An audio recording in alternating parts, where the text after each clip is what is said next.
नमस्कार सम्पूर्ण साथीहरू।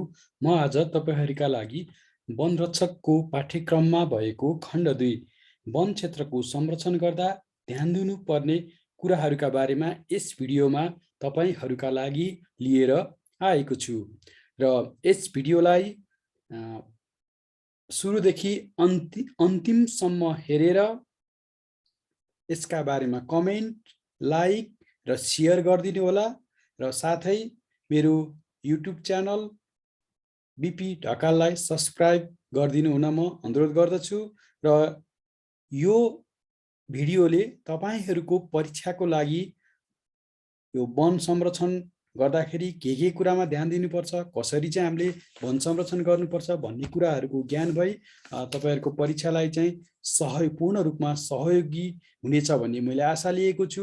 मुख्यतया यो वन संरक्षण गर्दा ध्यान दिनुपर्ने कुराहरूमा मुख्यतया चाहिँ वन गस्तीका बारेमा, वन गस्ती भनेको के हो, वन गस्ती किन गर्नुपर्छ र यो वन गस्तीमा चाहिँ वनरक्षकको कस्तो किसिमको भूमिका हुन्छ र त्यसपछि सुराकी परिचालन, यो संरक्षणका लागि सुराकी परिचालन चाहिँ कसरी गरिन्छ, सुराकी परिचालनका विधिहरू के हुन्, कस्ता व्यक्तिहरूलाई सुराकी राख्ने र यो सुराकी परिचालनका अन्य कुराहरूको बारेमा चाहिँ यस भिडियोले समेटेको छ र मैले सुरुमा चाहिँ यो पाठसँग सम्बन्धित केही बहुवैकल्पिक प्रश्नहरू अर्थात् वस्तुगत प्रश्नहरू राख्नेछु र त्यसपछि चाहिँ मैले अघि भनेका विषयवस्तुहरूलाई चाहिँ म संक्षिप्त रूपमा यस भिडियोमा प्रस्तुत गर्नेछु र अन्तिममा पुनः त्यो सुरुमा सोधिएका बहुवैकल्पिक प्रश्नहरूको उत्तरसहित लिएर आउनेछु र म यसको सुरुवात गर्न गइरहेको छु। जुन वन संरक्षण, वन क्षेत्रको संरक्षण गर्दा ध्यान दिनुपर्ने कुराहरू, हामीले के कुरालाई चाहिँ वन क्षेत्रको संरक्षण गर्नुपर्छ होला त? मुख्यतया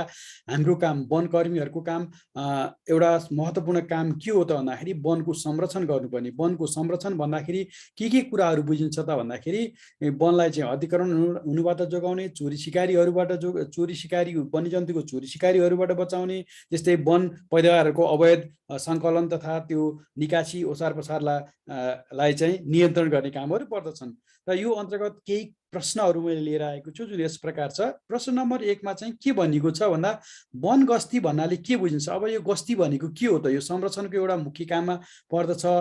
यो वन संरक्षण गर्नको लागि यो गस्ती भन्ने कुरा, यो भनेको के हो भनेर यसमा राखिएको छ। जस्तो वृक्षारोपण तथा कटानमोचन कार्य, समग्र वन क्षेत्रको संरक्षणका लागि गैर कानुनी क्रियाकलाप रोक्न, समूहकृत भई गरिने प्रतिरक्षात्मक नियमित अनुगमनको कार्य, वनमा तारबार लगाउने कार्य, वनमापन कार्य। एबीसीडी मध्ये के होला त? यसको उत्तर चाहिँ म यो भिडियोको अन्तिममा बताउने छु। र प्रश्न नम्बर 2 चाहिँ यस प्रकार रहेको छ, वन गस्तीले देखाएका मध्ये के गर्न सहयोग गर्छ? गैर कानुनी कार्यलाई प्रोत्साहन गर्न, गैर कानुनी कार्यलाई निरुत्साहित गर्न, महत्त्वपूर्ण तथ्यहरूको सङ्कलन गर्न, बी र सी को दुवै। र 3 नम्बर प्रश्नलाई के भन्छ भन्दाखेरि वनरक्षकको सबैभन्दा महत्त्वपूर्ण कार्य के हो? गोलाइ नाप्ने काम, सामुदायिक बीमा सामुदायिक वन बनाउने काम, सीमा वन गस्ती गर्ने, डीमा 15 रोजा बनाउने। र 4 नम्बरमा को प्रश्न यस प्रकारको छ, वन गस्तीमा जाँदा देखाएका मध्ये कुन सामान लिएर जानुपर्छ? एमा कलम र गस्ती डायरी, बीमा टर्च लाइट, सीमा पानीको तुम्लेट, डीमा सबै। र प्रश्न नम्बर 5 चाहिँ मैले यस प्रकार राखेको छु, लामो अवधिको वन गस्ती जानु पूर्व देखाएका कुन कुराहरूमा ध्यान दिनु पर्दछ? तफसिल मध्येमा रहेका एबीसीडी मध्येका कुन कुराहरूमा चाहिँ ध्यान दिनुपर्छ भन्ने कुराहरूले गरेको छ र यस्तो खाले प्रश्नहरू वनरक्षकको परीक्षामा सोधिरहेको पनि देखिन्छ। गस्ती गर्न जान लागेको नाकाको संवेदनशीलता, गस्ती गर्दा लैजानुपर्ने सामग्रीहरू, खाना र सुत्ने व्यवस्था, माथिका सबै। प्रश्न नम्बर 6, वन गस्तीमा गएका बेलामा तस्करहरूबाट आक्रमण भएमा के गर्न उपयुक्त हुन्छ? आफ्नो टोली मजबुत भएको अवस्था भएसम्म जवाफी कारबाही गर्नुपर्छ, एमा।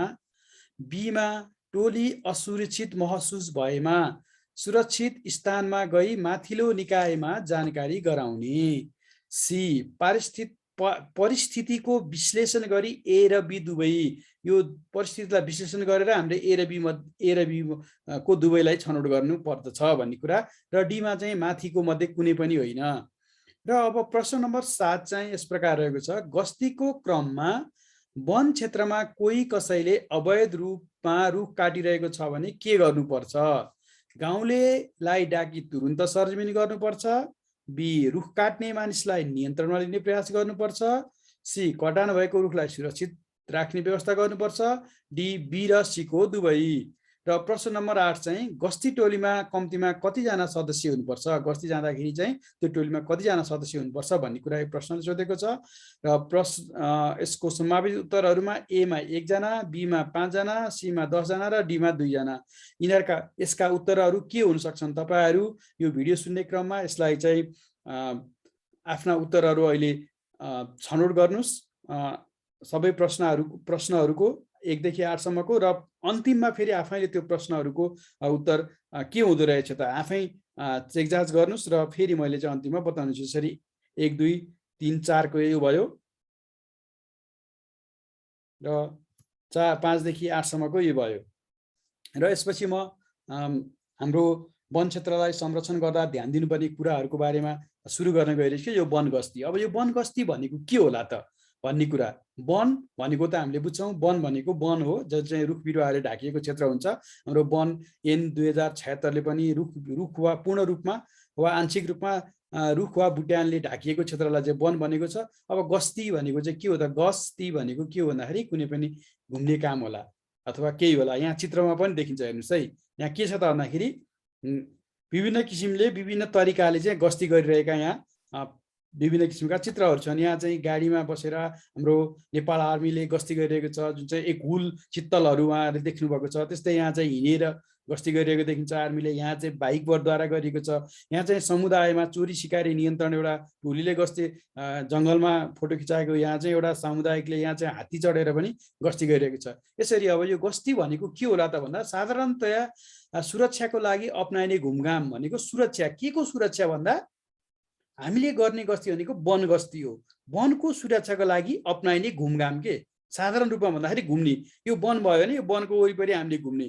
त्यो घुम्दाखेरि के हुन्छ त भन्दा अवैध काम गर्ने के अपराध गर्ने, जुन चाहिँ हाम्रो वन ऐन नियम कानुनहरूले चाहिँ गर्न पाइँदैन भनेका छन् त्यो कामहरू गर्ने मानिसहरू चाहिँ के गर्छन् त? यहाँ त वन कर्मचारीहरू घुमिरहेका छन् हैन, वन कर्मचारीहरू घुमिरहेका छन् अथवा राष्ट्रिय निकुञ्जका कर्मचारीहरू घुमिरहेका छन्, नेपाल आर्मीहरू घुमिरहेका छन्, प्रहरीहरू घुमिरहेका छन्। यो ठाउँमा चाहिँ अवैध कामहरू गर्नु हुँदैन भन्ने किसिमको कुराहरू चाहिँ त्यस्ता किसिमको काम गर्ने व्यक्तिहरू चाहिँ सचेत हुन्छन्। र हाम्रो संरक्षणको काम चाहिँ के हुन्छ भन्दाखेरि एउटा फलदायी रूपमा चाहिँ हुन सक्छ। र नियमित रूपमा वन जङ्गलको अवलोकन भ्रमण, यसलाई पनि हामी साधारणतया चाहिँ यो नियमित रूपमा चाहिँ हामी के गर्छौँ भने बिहान बेलुका दिउँसो हैन त्यो घुम्ने के त्यो हाम्रो वन जङ्गल के भइरहेछ, कस्तो भइरहेछ, त्यहाँ चाहिँ वन्यजन्तुहरूको के कस्तो अवस्थामा छन्, यो कुराहरूको गर्ने कामहरू। अब अलिकति त्यसलाई विस्तृत रूपमा भन्नुपर्दा वन जङ्गल गस्ती भन्नाले वन वनस्पति वन्यजन्तु, वन वनस्पति वन्यजन्तु र जैविक विविधता लगायत समग्र वन क्षेत्रको के भयो त भन्दाखेरि यो समग्र वन क्षेत्रको चाहिँ के गर्ने भन्दाखेरि संरक्षणको लागि हैन गैर कानुनी के त भन्दा गैर कानुनी क्रियाकलापहरू रोक्न समूहकृत भई गरिने के हो एउटा काम हो अथवा कार्य हो। त्यसलाई हामी के भन्छौँ भन्दाखेरि वन जङ्गल गस्ती भन्छौँ। के रहेछ त भन्दाखेरि वन जङ्गल गस्ती भन्नाले चाहिँ वन वनस्पति वन्यजन्तु र जैविक विविधता लगायत समग्र वन क्षेत्रको संरक्षणको लागि गैर कानुनी क्रियाकलापहरू रोक्न। गैर कानुनी क्रियाकलाप भन्नाले अब कानुनभन्दा विपरीत कानुनले नगर भनेको कामहरू सबैलाई हामी के भन्छौँ भन्दाखेरि कानुनले वर्जित गरेका कामहरूलाई हामी चाहिँ के भन्छौँ भन्दा गैर कानुनी क्रियाकलाप भन्छौँ। जस्तो उदाहरणको रूपमा भन्नुपर्दा अनुमति नलिकन अथवा बिना इजाजत रुखहरू काट्नु अथवा कुनै काटिएका नियमअनुसार काटिएका रुखहरूलाई बिना इजाजत चाहिँ ओसार एक ठाउँबाट अर्को ठाउँमा ओसार पसार गर्नु, ढाँचा नलगाइकन कुनै पनि काठदाउराहरू कटान गर्नु, यो सबै के भन्दा गैर कानुनी क्रियाकलाप हो। अब अरू चाहिँ भन्नुपर्दा वन क्षेत्र चाहिँ अतिक्रमण गरेर कृषि क्षेत्रमा परिणत गर्नु, वन क्षेत्रमा घर टहराहरू बनाउनु, यस्तो किसिमको कामहरू चाहिँ के हो भन्दाखेरि अवैध काम हो, गैर कानुनी कामहरू हो। यो कामहरू चाहिँ हाम्रो वन ऐनले चाहिँ रोकेको छ। त्यसकारण यस्ता किसिमका कामहरू रोक्नको लागि समूहकृत भएर गरिने एउटा गरिने कार्यलाई हामी के भन्छौँ वन गस्ती भन्छौँ है। यसरी चाहिँ वन गस्ती भनेको चाहिँ के रहेछ वन वनस्पति वन्यजन्तु र जैविक विविधता लगायत समग्र वन क्षेत्रको संरक्षणको लागि चाहिँ गैर कानुनी क्रियाकलापहरू रोक्नलाई समूहीकृत भई गर्ने कार्य रहेछ। अझ स्पष्ट रूपमा भन्नुपर्दा चाहिँ के भन्छ भन्दाखेरि वन क्षेत्रको जग्गा अतिक्रमण। हाम्रो चाहिँ के हुन्छ, वन क्षेत्र चाहिँ केमा परिरहेको हुन्छ, अतिक्रमणमा परिरहेको छ। हाम्रो चाहिँ लगभग 1 लाखभन्दा बढी क्षेत्र चाहिँ हाम्रो अतिक्रमणमा छ अहिले पनि है। यसरी वन क्षेत्रलाई अतिक्रमण, वनको जग्गालाई अतिक्रमण, अतिक्रमण भने चाहिँ के हो भन्दाखेरि वनको जग्गा चाहिँ अन्य क्षेत्रमा चाहिँ प्रयोग गर्नुलाई हामी अतिक्रमण, जस्तो चाहिँ वन छ, वनलाई चाहिँ हामी कृषिमा पर्यौँ, त्यहाँ चाहिँ घरटरा बनायौँ, स्कुलहरू बनायौँ, मन्दिरहरू बनायौँ, त्यो चाहिँ वन क्षेत्र, वन भनेर तोकेको ठाउँमा ती कार्य गर्यो, त्यो चाहिँ अतिक्रमण हो, वनलाई अतिक्रमण गर्नु के है। अनि वन पहिलाको गैर कानुनी ओसार पसार अघि पनि भने त्यो बिना इजाजत के, बिना इजाजत नलिकन नियम कानुनले कसरी चाहिँ ओसार पसार गर्नु भनेको छ, ढाँचा लगाउनु भनेको हुन्छ, छोडपुर्जी लिनु भनेको हुन्छ, ती नियम कानुनहरू नपुर्याइकन वन पहिलाको गैर कानुनी ओसार पसार गर्नु, अनि वन्यजन्तुको चोरी सिकाएर चोरी निकासी गर्ने, वन्यजन्तुहरूलाई राष्ट्रिय निकुञ्ज तथा वन्यजन्तु संरक्षण ऐन 2029ले चाहिँ के गरेको छ, वर्जित गरेको छ। वन्यजन्तुहरू मार्न पाइँदैन, हाम्रो संरक्षित वन्यजन्तुहरू छन्, त्यसपछि अन्य वन्यजन्तुहरू छन्। त्यो संरक्षित दफा 5 त्यो राष्ट्रिय निकुञ्ज तथा वन्यजन्तु संरक्षण ऐनको दफा 5ले चाहिँ विभिन्न किसिमको कामहरू त्यहाँ गर्न पाइँदैन भनेको छ हो। त्यस्ता किसिमका कामहरू यो त्यसमा चाहिँ चोरी सिकारी र चोरी निकासी गर्न पाइँदैन भन्ने कुराहरू पनि छ हो। जस्ता गैर कानुनी क्रियाकलापहरू हुन नदिन होइन, समयमै सावधानी अपनाई अभियुक्तले थाहा नपर्ने, अभियुक्त भनेको चाहिँ जो चाहिँ अपराधमा संलग्न हुन्छ त्यो व्यक्तिलाई हामी अभियुक्त भन्छौँ है। थाहा नपाउने हिसाबले गरिने नियमित अनुगमनको कार्य हो भनेपछि हामीले के गर्छौँ त, वनकर्मीहरू चाहिँ वनमा काम गर्नेहरूलाई वनरक्षकहरू हुन्छन्, रेन्जरहरू हुन्छ, फरेस्टरहरू हुन्छ, सहायक वन अधिकृतहरू अनि डिभिजनल वन अधिकृतहरू चाहिँ वनमा काम गर्ने हुन्छ भने अब हाम्रो राष्ट्रिय निकुञ्ज तथा वन्यजन्तु संरक्षणमा काम गर्नेहरू चाहिँ हाम्रो संरक्षण अधिकृतहरू, सहायक संरक्षण अधिकृतहरू, game scout, senior game scout अनि नेपाल आर्मी पनि त्यसमा चाहिँ बसेको छ। यस्ता किसिमका हामी सबै किसिमका वनकर्मीहरू मिलेर के गर्ने भन्दाखेरि वनको समग्र सुरक्षा गर्नको लागि त्यो वनमा चाहिँ कुन ठाउँमा चाहिँ बढी मात्रामा चाहिँ अति संवेदनशील छ, चोरी सिकारीको हिसाबले, अतिक्रमणको हिसाबले, वन पैदावारहरू चोरी कटानीको हिसाबले, ओसार पसारको हिसाबले, र कुन समयमा चाहिँ त्यो त्यस्ता किसिमका गैर कानुनी क्रियाकलापहरू हुन्छन् त्यो समयहरूमा चाहिँ हामीले नियमित रूपमा गरिने अनुगमन, भ्रमण जस्ता कार्यहरूलाई हामी के भन्छौँ, वनगस्ती भन्छौँ। जसले चाहिँ वनगस्तीका क्रियाकलापहरू त्यस्ता किसिमका अवैध किसिमका काम कारबाहीहरू वन क्षेत्रमा हुनलाई रोक्छ र जसले गर्दा हामी वनको संरक्षणमा चाहिँ एउटा कोशी ढुङ्गा साबित गर्न सक्छौँ अथवा वन संरक्षणलाई चाहिँ हामी सफलतापूर्वक हाम्रो वनलाई चाहिँ संरक्षण गर्न सक्छौँ भन्ने कुराहरू गर्छ। अब यो वनगस्ती किन गर्नु पर्यो, यो यसको उद्देश्य के हो भन्ने कुराहरू अब धेरै जसो कुराहरू त अघि भन्ने क्रममा पनि आइसकेको छ।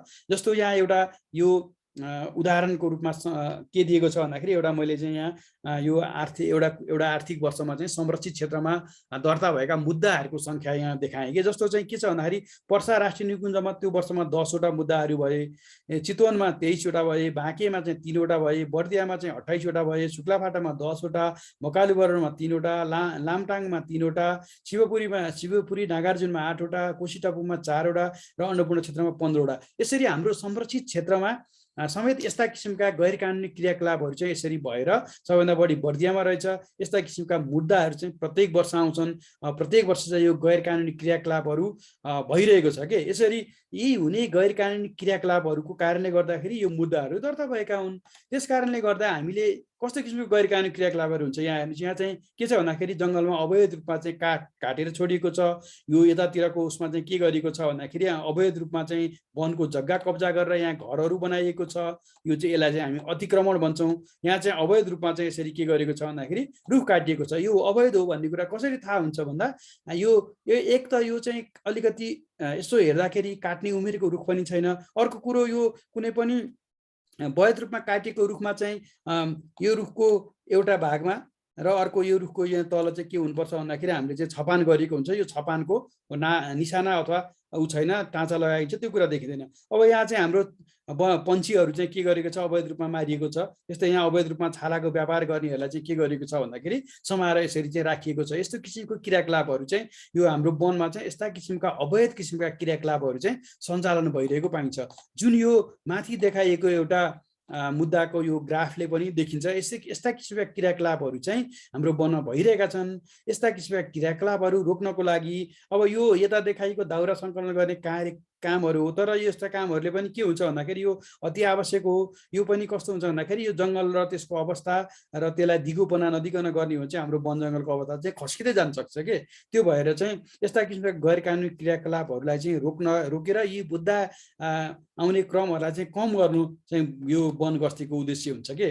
जस्तो वनमा सञ्चालन हुने अवैध गतिविधिहरूलाई नियन्त्रण गर्ने। अवैध गतिविधि भनेको यहाँ फोटोमा देखिहाल्नुभयो यस्ता किसिमका गतिविधिहरू है।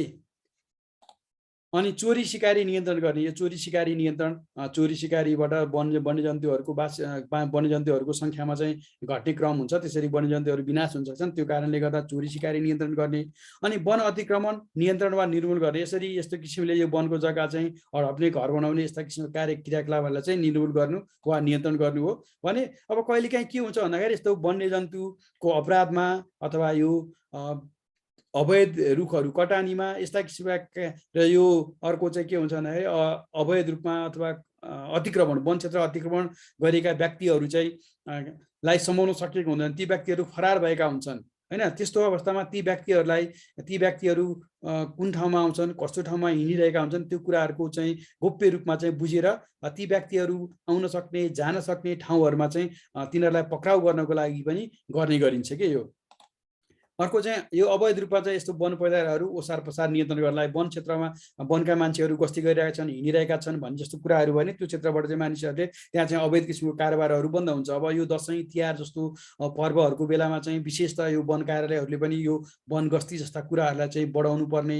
र यसलाई चाहिँ बढी रूपमा चाहिँ निगरानी गर्नुपर्ने हुन्छ। किन भन्दा दसैँ तिहार मनाउनको लागि मानिसहरूलाई चाहिँ अब हाम्रो गरिबीको रेखामुनि छौँ हामी धेरै जसो जनताहरू। उनीहरूले चाहिँ त्यो आफ्ना आवश्यकताहरू परिपूर्ति गर्नलाई चाहिँ अवैध रूपमा चाहिँ वन पैदावारहरू कटान गर्ने, काठहरू कटान गर्ने र समिलहरूमा अथवा अन्य क्षेत्रमा लगेर बिक्री गर्ने यस्ता किसिमका क्रियाकलापहरू पनि हुन्छन्। अब त्यस्ता ठाउँहरूमा कुन ठाउँमा चाहिँ हाम्रो बढी मात्रामा चाहिँ यस्तो किसिमको क्रियाकलापहरू सञ्चालन भइरहेका हुन सक्छन् त्यो ठाउँहरूलाई चाहिँ हामीले अनुमान गरेर आकलन गरेर विगतका दिनमा भएका घटनाहरूलाई चाहिँ केलाएर हामीले के गर्नु पर्यो, त्यस्ता ठाउँमा चाहिँ नियमित रूपमा चाहिँ गस्ती गर्ने गरिन्छ र गर्ने पनि गरिएको छ र गर्नु पनि पर्छ। यसरी चाहिँ वन पैदावारहरूको ओसार पसार चाहिँ त्यो ठाउँमा चाहिँ वनको कर्मचारीले निगरानी गरिरहेका छन्, हेरिरहेका छन् भन्ने भएपछि चाहिँ के हुन्छ भन्दाखेरि यस्ता किसिमको अवैध काम गर्ने व्यक्तिहरू चाहिँ त्यो कामबाट पछि हट्न सक्छन्। त्यसले पनि हामीले गर्छौँ। अर्को चाहिँ यी सबै कुराहरूलाई नियन्त्रण गरेर समग्र रूपमा हाम्रो वन क्षेत्रको संरक्षण गर्नु चाहिँ यो वन गस्तीको मुख्य उद्देश्य रहेको छ। एउटै शब्दमा भन्नुपर्दा चाहिँ के हो भन्दाखेरि वन गस्ती गर्नु चाहिँ एउटा शब्द भन्दा पनि एउटा सेन्टेन्समा, अब शब्दमा भन्नुपर्दा संरक्षण गर्नु र एउटा वाक्यमा भन्नुपर्दा समग्र रूपमा वन क्षेत्रको चाहिँ के गर्नु भन्दा संरक्षण गर्नु चाहिँ यो वन गस्तीको उद्देश्य हो। र अब यो गस्ती कार्यमा वनरक्षकको अथवा वनकर्मीहरूको भूमिका के हुन्छ, कस्तो किसिमको हुन्छ भन्ने कुराहरू यहाँ मैले राख्न खोजेको छु। र कस्तो भन्दा एउटा चाहिँ आधारभूत तथा महत्त्वपूर्ण कार्य हो यो वन गस्ती गर्ने। अघि हामीले धेरै कुराहरू मैले भनिसकेँ कस्तो किन गरिन्छ भन्दा के किसिमका वनमा अवैध क्रियाकलापहरू हुन्छन्, कस्तो किसिमको हुन्छन्। जस्तो कुनै पनि अब बढी चाहिँ के हुन्छ चाडपर्वहरूको बेलामा अथवा कुनै किसिमको एउटा राजनीतिक सङ्कटहरू अथवा चुनावहरू, यस्तो चुनावहरू हुने बेलाहरू भयो अथवा अन्य किसिमको यस्ता क्रियाकलापहरू भयो भने चाहिँ वन कर्मचारीहरू चाहिँ अलिकति चनाखो हुनुपर्ने हुन्छ। अलिकति वनका मान्छेहरू चाहिँ के गर्नुपर्ने हुन्छ भन्दाखेरि त्यो संरक्षण, चोरी सिकारी र वन क्षेत्र चाहिँ अतिक्रमण र अवैध काठहरूको कटानी र ओसार पसारमा चाहिँ एकदमै ध्यान दिनुपर्ने हुन्छ। किन भन्दा एउटा रुख काटिँदाखेरि त्यो वनकर्मीको चाहिँ जागिर जान सक्ने सम्भावना हुन्छ। एउटा खुल्ला रूपमा रहेको यो वन पैदावार जो चाहिँ मानिसलाई, जनतालाई के छ भन्दाखेरि बिहान उठेदेखि बेलुका सुत्ने बेलासम्म र अर्को चाहिँ जन्मेदेखि मर्ने बेलासम्म चाहिँ मानिसलाई काठ दाउराको आवश्यकता पर्छ। त्यति हुँदै पनि यस्तो किसिमले खुल्ला रूपमा रहेको यो एउटा चाहिँ प्राकृतिक स्रोत सम्पदा जसको संरक्षण चाहिँ एउटा चुनौतीपूर्ण रहेको छ र हामी वनकर्मीहरू र वन क्षेत्रमा काम गर्ने वनकर्मीहरूले चाहिँ एउटा उत्साह साथ हामीले यो वन जङ्गल संरक्षणमा चाहिँ के गरिरहेका छौँ, हातेमालो गर्दै संरक्षणको कामहरू चाहिँ गरिरहेका छौँ। र यो वन संरक्षण गर्नु चाहिँ यो वनरक्षक अथवा वनकर्मीहरूको एउटा आधारभूत र महत्त्वपूर्ण काम हो के, जसको लागि चाहिँ उहाँहरूले वनरक्षकहरूले वनकर्मीहरूले रात दिन नभनिकन यो गस्तीका कामहरू गरिरहनु परेको छ र गरिरहनु भएको छ, जसले गर्दा वन संरक्षण चाहिँ गरिएको छ। यदि गर्दै पनि विविध किसिमको परिस्थिति कारणहरूले गर्दा चाहिँ हाम्रो वन क्षेत्रहरू अझ अतिक्रमणको चपेटामा परेका, अवैध शिकारहरू हुने गरेका र अवैध चोरी सिकारी, त्यसपछि चोरी कटानी र ओसार पसार जस्ता कार्यहरू भइरहेका देखिन्छन्। यो कार्यहरूलाई निर्मूल गर्नु र यसबाट समग्र वनको संरक्षण गर्नु चाहिँ एउटा के हो भन्दाखेरि वन रक्षकहरूको अथवा वनकर्मीको काम हो। र वनको गस्ती, यसको लागि चाहिँ वनको गस्ती गर्ने, अनुगमन गर्ने, घुमघाम गर्ने, कहाँ के कस्ता चोरी सिकारी हुन्छन्, कहाँ हाम्रो संवेदनशील क्षेत्र छ, त्यो ठाउँमा चाहिँ गस्ती गर्नु चाहिँ वनकर्मीको, वन रक्षकको मुख्य काम हो है। यसरी यो वन गस्ती अब कसरी गरिन्छ, के गरी गरिन्छ भन्दाखेरि यो चाहिँ ठाउँ, परिस्थिति, अवस्था, समय हेरेर चाहिँ के हुन्छ, फरक फरक हुन्छ। अब यो हिउँदको समयमा गरिँदाखेरि एउटा किसिमले गर्न सकिन्छ, बर्सातको समयमा गर्दाखेरि त्यस्तै किसिमको हामीले चाहिँ तरिकाहरू अपनाउनु पर्ने हुन्छ। अब हामीसित के साधन छ, स्रोत के छ हैन, गस्ती गर्नुपर्ने ठाउँमा जानको लागि त्यहाँ जाने बाटोहरू कस्ता छन् हैन, भौगोलिक अवस्था कस्तो छ, त्यो कुराहरूमा निर्भर गर्छ। अब हामी गस्ती साधारणतया हिँडेर जान्छौँ, गाडी जीप भ्यानहरू प्रयोग गर्छौँ, मोटरसाइकलहरूमा जान्छौँ, साइकलहरूमा जान्छौँ हैन। अब यदि चाहिँ कुनै ठाउँ हाम्रो चाहिँ के छ भन्दाखेरि सिमसार क्षेत्रहरू छ, त्यो ठाउँको गस्ती गर्नु पर्यो भने त्यस्ता ठाउँमा जाँदा हामी ढुङ्गाहरू प्रयोग गर्न सकिन्छ। यसरी चाहिँ के हुन्छ भने ठाउँ, अवस्था, स्थान हेरेर चाहिँ हामीले यो गस्ती गर्ने कुराहरू, गस्तीको तरिका, तौर तरिका, साधनहरू चाहिँ फरक हुन्छ र समय अनुसार पनि फरक हुन्छ। अब के हुन्छ भन्दाखेरि पानी पर्ने समयमा, मौसममा पनि हामीले चाहिँ त्यो समयमा के हुन्छ, वन कर्मचारीहरू हिँड्दैनन्, उनीहरू चाहिँ पानीको कारणले गर्दा डुल्दैनन् भनेर त्यो अवस्थामा पनि के हुन्छ भन्दाखेरि अवैध काम गर्ने मान्छेहरू चनाखो हुन सक्छन्। त्यसकारण त्यो अवस्थामा हामीले झन् त्योभन्दा माथि भएर चनाखो हुनुपर्ने अवस्था हुन्छ वनकर्मीहरूले। त्यसकारण त्यस्तो अवस्थामा गस्ती गर्दाखेरि के गरिन्छ त भन्दाखेरि त्यो अवस्थामा चाहिँ सुरक्षित हुने किसिमले, पानीबाट नभिज्ने किसिमले राइनकोटहरू प्रयोग गरेर अथवा गाडीहरू, जीपहरू प्रयोग गरेर चाहिँ हामीले गस्ती गर्नुपर्ने हुन्छ वनकर्मीहरूले। र प्रयोग गर्ने साधन, माध्यम, साधन, स्रोत र स्थानमा भर पर्छ भनिहाल्यो हैन। प्रयोग गर्ने माध्यम र साधन, स्रोत साधन र स्थानमा भनेको त्यो ठाउँमा, त्यो अफिसमा के साधन स्रोतहरू छ त त्यो कार्यालयमा, त्यसमा पनि भर पर्छ। अब हामीसित जीप भ्यानहरू छैन भने त हामीले त्यसको विकल्प, अन्य विकल्पहरू खोज्नुपर्ने हुन्छ, साइकलहरू खोज्नुपर्ने हुन्छ, मोटरसाइकलहरू अथवा हिँडेर जानुपर्ने हुनसक्छ नि त। त्यो चाहिँ अब चाहिँ अहिले चाहिँ के हुन्छ भने स्रोत, साधन र अवस्था हेरेर त्यो भर पर्छ।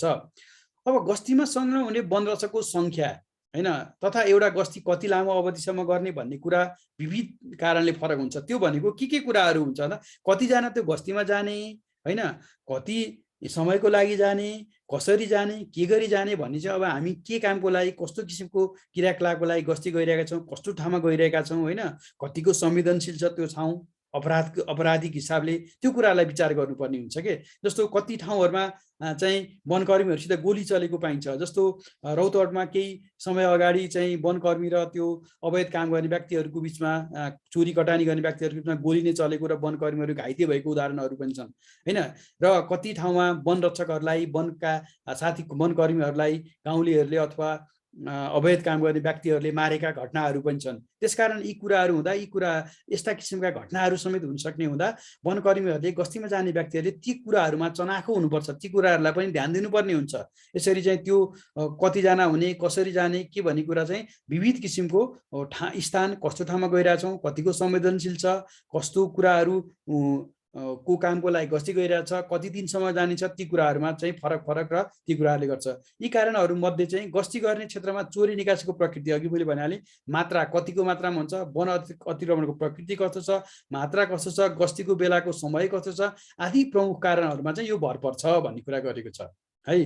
अब यस्तै यो गस्ती गर्दा वन क्षेत्रको नियमित निरीक्षण गरिन्छ। हामीले त्यहाँ वन क्षेत्रमा चाहिँ हामी साधारणतया जाँदाखेरि निरीक्षण गर्ने, त्यहाँ के कस्तो भएको छ, कसैले चाहिँ अतिक्रमण गरेका छन् कि, रुख बिरुवा केही काटेका छन् कि हैन, अथवा त्यहाँ नयाँ किसिमको के हाम्रो जनावरहरू देखिन्छ कि है, त्यहाँ मानिसहरूले चाहिँ अवैध रूपमा चाहिँ खेती किसानी गरिरहेछन् कि, त्यसको गर्ने। अनि वन सिमानाहरू कसैले सारेको छ कि, मेटिएको छ कि, हामीले चाहिँ कटान क्षेत्र कटान गर्नको लागि रुखहरू चाहिँ छपान गरेका छौँ, त्यो छपानहरू मेटेका छन् कि हैन, हामीले कटान गरेका रुखहरू चोरी भएका छन् कि, वन पैदावारको ओसार पसार आदिलाई ध्यान राख्दै गैर कानुनी क्रियाकलापमा संलग्न अभियुक्तको खोजी गर्ने भनेको। अब गैर कानुनी क्रियाकलापमा संलग्न व्यक्तिहरू, कसले चाहिँ रुख काटेको छ, कसले चाहिँ त्यो अतिक्रमण गरेको छ, यस्ता किसिमका कुराहरू गर्नको लागि चाहिँ हामी खोज्ने, सप्रमाण सहित पक्राउ गर्ने। उनीहरूलाई सप्रमाण भनेको यदि कसैले चाहिँ रुख काटिरहेको छ भने उसलाई चाहिँ रुख काटेको आरा हैन। त्यसपछि बन्चरो यस्ता किसिमका सामग्री सहित समाउनुलाई सप्रमाण भनिन्छ। अथवा उनीहरूले काटेको रुख काठसहित समाइयो भने चाहिँ सप्रमाण भयो। र पक्राउ परेका वन पैदावार सवारी साधनको सुरक्षा गर्ने, अब त्यो पक्राउ परिसकेपछि त्यो साधनहरू सुरक्षित, उनीहरूले प्रयोग गर्ने साधनहरू, त्यसपछि काठहरूलाई सुरक्षित गर्नु पर्यो, सुरक्षित ठाउँमा लैजानु पर्यो। यस्ता किसिमका क्रियाकलापहरू समेत वन गस्तीमा गएको बेलामा गर्नुपर्ने हुन्छ। र पक्राउ परेको अभियुक्तलाई सम्मानजनक व्यवहार गरी मुद्दा हेर्ने अधिकारी समक्ष अविलम्ब पेश गरे जस्ता कार्यहरू गर्नुपर्छ। मुद्दा हेर्ने अधिकारी समक्ष हो यो। मुद्दा हेर्ने अधिकारी समक्ष, मुद्दा हेर्ने के भन्छ, अधिकारी समक्ष के,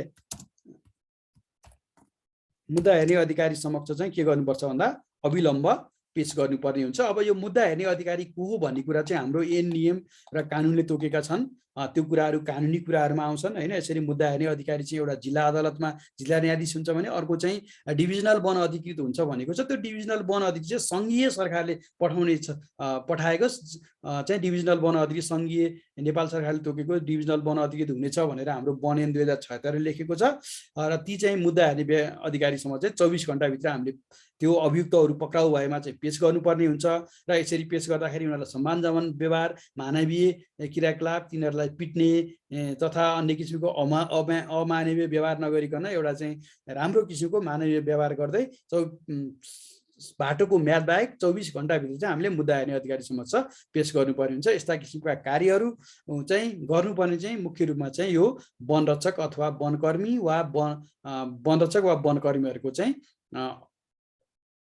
कार्यक्षेत्र रहेको छ। यो कामहरू चाहिँ रहेको छ र यो दायित्व पनि हो।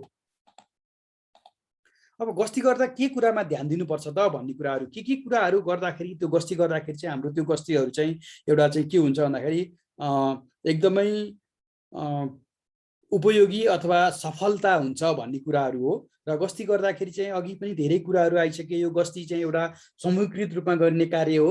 एकल अथवा एक्लै गरेर चाहिँ यो गस्ती जाँदाखेरि चाहिँ विभिन्न किसिमको अप्रिय घटनाहरू घट्न सक्छन्।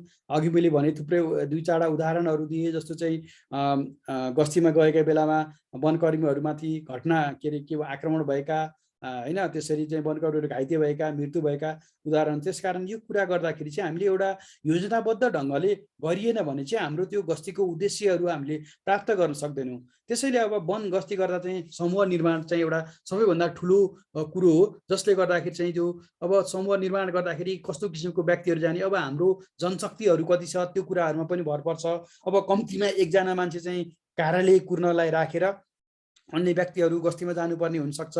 र त्यो चाहिँ प्रकृति के गस्ती गर्ने ठाउँको प्रकृतिका संवेदनशीलता हैन, ती कुराहरूमा चाहिँ गरेर चाहिँ के हुन्छ भन्दाखेरि निर्भर गर्छ। 2 वा 2 भन्दा बढी सदस्य हुनुपर्छ, कम्तीमा पनि 2 जना चाहिँ हुनै पर्छ भन्छ है। एकजना मात्र गस्ती जानु हुँदैन। एकजना तल पनि अहिले यहाँ कतै आउँछ होला यो कुरा, एकजना मात्र गस्ती जाँदाखेरि कहिले काहीँ अप्रिय घटनाहरू घट्न सक्छन्। कहिले जङ्गलमा जङ्गली जनावरहरूसित भेट हुन सक्छ, जङ्गली जनावरले आक्रमण गर्न सक्छन्। त्यस्तो अवस्थामा 2 जना कम्तीमा भयो भने त एकजनाले उद्धार गर्नको लागि, थप जनशक्ति बोलाउनको लागि अथवा कुनै पनि किसिमको उद्धारहरू गर्न चाहिँ सजिलो हुन्छ भन्ने किसिमले। अब यो बिरामी भएमा अथवा घाइते भएमा उद्धार गर्नुपर्ने हुन्छ भन्ने कुराहरू भन्न खोजेको। त्यो कुराहरू गर्नको लागि चाहिँ हामीले 2 वा 2 भन्दा बढी सदस्यहरू हुनु पर्यो। र हाम्रो हामीसित स्रोत साधन र हामीसित कति व्यक्तिहरू छन् त्यसमा पनि भर पर्छ यो समूहमा हुने जनशक्ति सङ्ख्या आदिको कुराहरू चाहिँ है। अब टोली नेताबाट गस्तीको बारेमा ब्रिफिङ गर्ने भनेपछि अब त्यो गस्तीमा चाहिँ जानलाई त्यसको टोली नेता को हो, त्यो कसको नेतृत्वमा गएर एकजना चाहिँ त्यो टोली नेता हुनु पर्यो। र टोली नेताले भनेअनुसार चाहिँ अन्य गस्तीका सदस्यहरू चाहिँ त्यसलाई चाहिँ सिरोपरे गर्दै उसले भनेका कुराहरूलाई मान्नु पर्यो कि एकजनाको कमान्डिङ भएन भने के हुन्छ भन्दाखेरि त्यो चाहिँ लथालिङ्ग हुन्छ।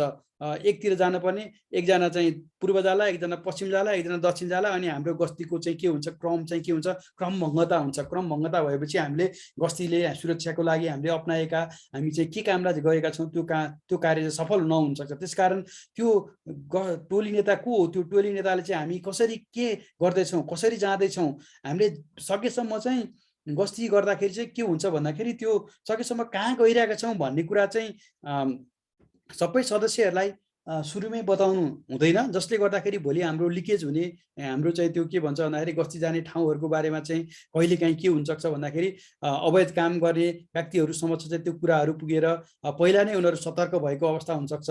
त्यसकारण कसरी जाँदैछौँ, कहाँ जाँदैछौँ त्यसको बारेमा छोटकरीमा वर्णन गर्ने, हामी चाहिँ यस्तो यस्तो कामको लागि यसरी जाँदैछौँ र त्यहाँको सकेसम्म नक्साहरू प्रयोग गरेर यसरी यो बाटोबाट जान्छौँ, यसरी जान्छौँ भन्ने किसिमको कसरी तौर तरिका, के तरिकाबाट हामी त्यहाँ गइरहेका छौँ, कसरी गइरहेका छौँ, कस्तो किसिमको ठाउँ छ, संवेदनशीलता कतिको छ होइन, यस्ता किसिमका कुराहरू चाहिँ त्यहाँ छोटकरीमा चाहिँ टोली नेताले चाहिँ बताउनु पर्यो टोलीका सदस्यहरूलाई।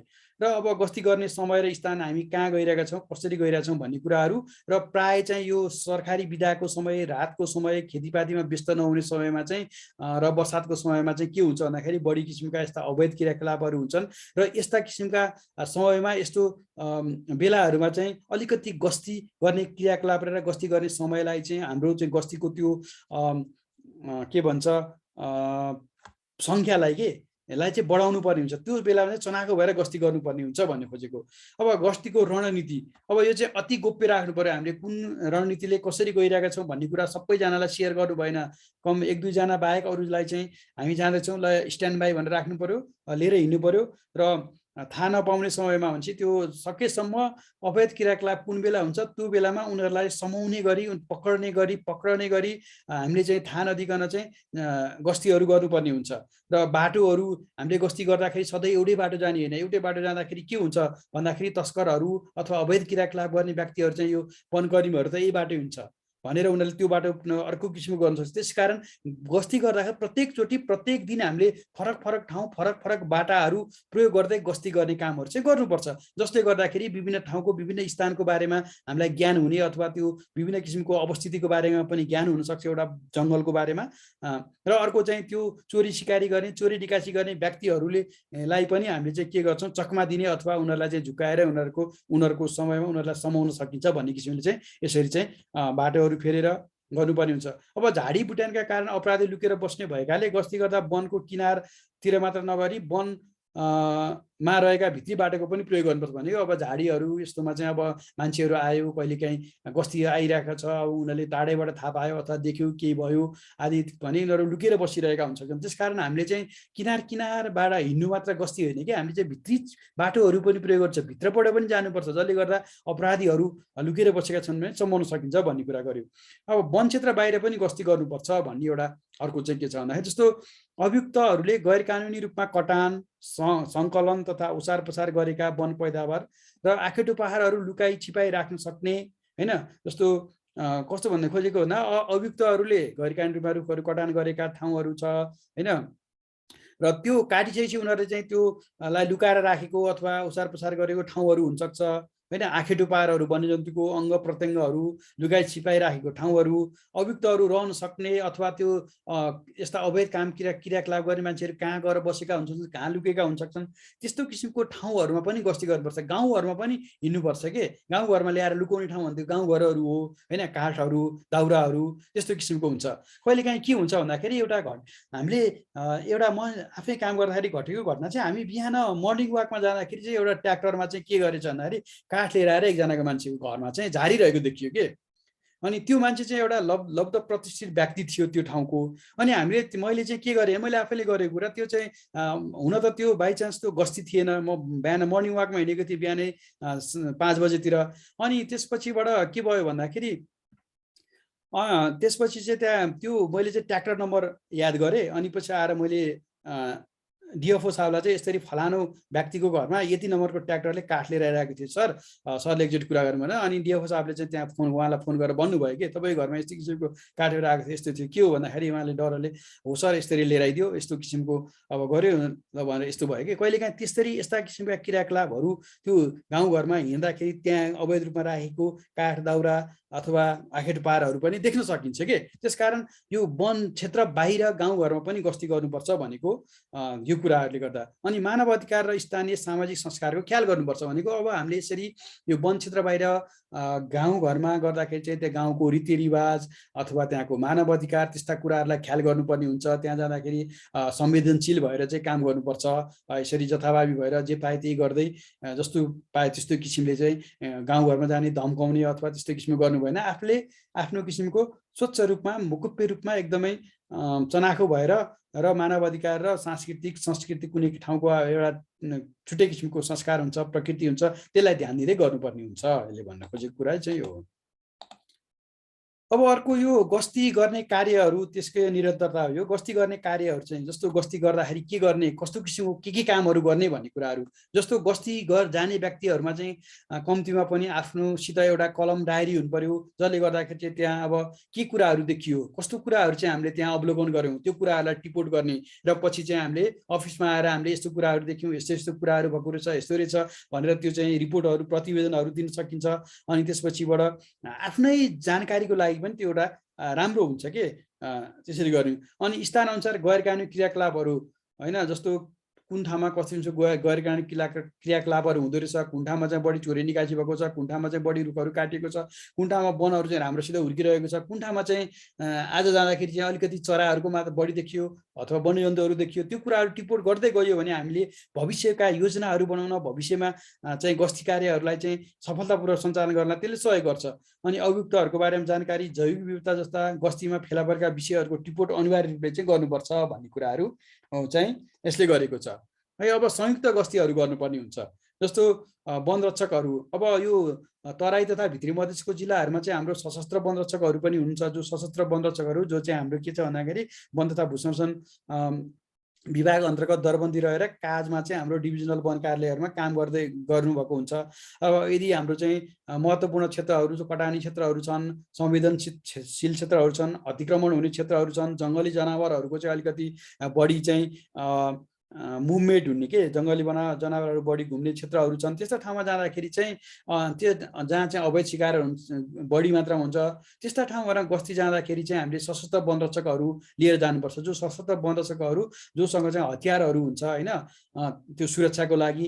अनि त्यसपछि अर्को वा त्यो नहुने ठाउँहरू जहाँ पहाडतिर चाहिँ त्यस्ता सशस्त्र वनरक्षकहरूको व्यवस्था गरिएको छैन त्यो ठाउँमा चाहिँ नेपाल प्रहरी अथवा नेपाल आर्मी सशस्त्र प्रहरीहरूसित चाहिँ समन्वय गरेर उहाँहरूलाई समेत लिएर हाम्रो त्यस्तो अलिकति संवेदनशील अवस्थामा चाहिँ गस्ती गर्नुपर्ने हुन्छ। जस्तो अब केही समय अगाडि कैलालीको डुडेझाडी भन्ने ठाउँमा चाहिँ के भयो भने 8-10 वर्ष अगाडि चाहिँ त्यहाँ चाहिँ ठुलो वन क्षेत्रमा चाहिँ अतिक्रमण हुन थालेको थियो के। ठुलो अतिक्रमण भइसकेपछि अब वनकर्मीहरूले त्यसलाई रोक्नको लागि चाहिँ के गर्नु, ठुलै प्रयास गर्नु पर्यो के। त्यो बेलामा चाहिँ सशस्त्र प्रहरीहरू र हाम्रो सशस्त्र वनरक्षकहरू, अन्य वनरक्षकहरू, वनका सहायक वन अधिकृत, रेन्जरहरू सबैजना मिलेर त्यो ठाउँमा हटाउन जाँदाखेरि त्यहाँ अप्रिय घटनाहरू भए, मान्छे गोली चल्यो, मान्छेहरू पनि मरे कि, यस्ता किसिमका कुराहरू पनि हुन्छ। त्यसकारण आफूले चाहिँ एउटा के हुन्छ भन्दाखेरि त्यो त्यस्ता ठाउँहरूमा जाँदाखेरि चाहिँ संवेदनशील भएर र अलिकति हतियार सहितको टोली लिएर चाहिँ जानुपर्ने हुन्छ। सकेसम्म चाहिँ यस्ता काम क्रियाकलापहरू गर्दाखेरि हतियार चलाउनु हुँदैन, तर आफ्नो ज्यान जाने जोखिममै जाने अवस्था आयो भने चाहिँ हाम्रो वन ऐन 2076 को दफा 59 अनुसारलाई प्रयोग गरेर डिभिजनल वन अधिकृतको चाहिँ के हुन्छ भन्दाखेरि आदेश लिएर चाहिँ त्यो गोली पनि चलाउनु पर्ने अवस्था हुनसक्छ। र संवेदनशील रहेका स्थान समेत गस्ती गर्दा सशस्त्र भई हिँड्न जरुरी हुन्छ। संवेदनशील नभएको ठाउँहरूमा पनि हिँड्दाखेरि सकेसम्म चाहिँ हामी के गर्नुपर्छ भन्दाखेरि अलिकति सशस्त्र हुनुपर्छ। कहिलेकाहीँ जङ्गलमा हिँड्दाखेरि हाम्रो जङ्गली जनावरहरूले आक्रमण गर्न सक्छ नि त, त्यो कारणले गर्दा पनि कम्तीमा पनि एउटा लट्ठी बोक्ने, चक्कु वा खुकुरी चाहिँ भिडिराख्ने के, त्यो कहिलेकाहीँ काम लाग्छ। कहिलेकाहीँ हामी हिँड्दै गर्दा बाटोमा के हुन्छ जङ्गलको बिचबाट पनि गस्ती गर्नुपर्ने हुन्छ। त्यस्तो अवस्थामा लहरा बिहेराहरू हुन्छ, त्यसलाई चक्कुहरूले सानोतिनो चक्कुहरूले काट्ने, त्यसलाई सफाइ गर्ने काम पनि हुन्छ। अब हातमा लट्ठी लियो भने केही कुराहरू आइपुग्यो के हुन्छ भन्दाखेरि कहिले सानो जनावरहरूले आक्रमण गर्ने त्यस्ता किसिमका हुन्छ नि, त्यो भयो भने तिनीहरूबाट सुरक्षित हुन अथवा त्यो आफू सुरक्षित हुनलाई पनि त्यसले काम गर्छ। त्यसकारण कम्तीमा पनि एउटा बडियो लट्ठी र चक्कु चाहिँ हामीसित सदैव हुनुपर्छ गस्ती जाने व्यक्तिसित भन्छ। अब गस्ती जाने व्यक्तिहरू खटिने वन रक्षकले जुत्ताहरू मोजाहरू पोसाकहरू चाहिँ राम्रो लगाउनु पर्छ कि चप्पल लगाएर चाहिँ गस्ती जानु हुँदैन हेर्नुहोस् है। गस्ती जाँदाखेरि चाहिँ जहिले पनि अलिकति हामी चाहिँ किन सुरक्षा अपनाउनु पर्ने हुन्छ, कहिले भाग्नुपर्ने हुन्छ, कहिले हिँड्नुपर्ने हुन्छ, दौडिनुपर्ने हुन्छ होइन। त्यो जङ्गलमा किरा फट्याङ्ग्रा बिच्छी त्यसपछि सर्प आदिले टोक्न सक्ने सम्भावना पनि हुन्छ। आफ्नो सुरक्षाको लागि चाहिँ एउटा सशस्त्र भएर हिँड्नको लागि चाहिँ जुत्ता र कसिलो पोसाक लगाउनुपर्छ, जसले गर्दा काँडाहरूले नकोतरोस्, न चिथरोस्, न च्यातोस्, जसले गर्दा हामी चाहिँ सजिलैसित गस्ती नगरेर लडिने अथवा घटना नहोस् भनेर यो किसिमको कुराहरू गर्नुपर्ने हुन्छ। र गस्तीको क्रममा मानिस बोझवाहक भनेको त्यो काठ दाउराहरू बोक्ने सामग्रीहरू र मालवस्तु पक्राउ भएमा अब के गर्ने त? र यो क्रममा चाहिँ अब कहिलेकाहीँ अवैध रूपमा चाहिँ शिकार गर्ने अथवा अवैध रूपमा चाहिँ काठ कटानी गर्ने व्यक्तिहरूले काठहरू लिएर आइरहेको ओसार पसार गर्दाखेरि काठ लिएर आउने गाडीहरू, ट्र्याक्टरहरू, साइकलहरू पनि समाइने हुन्छ है।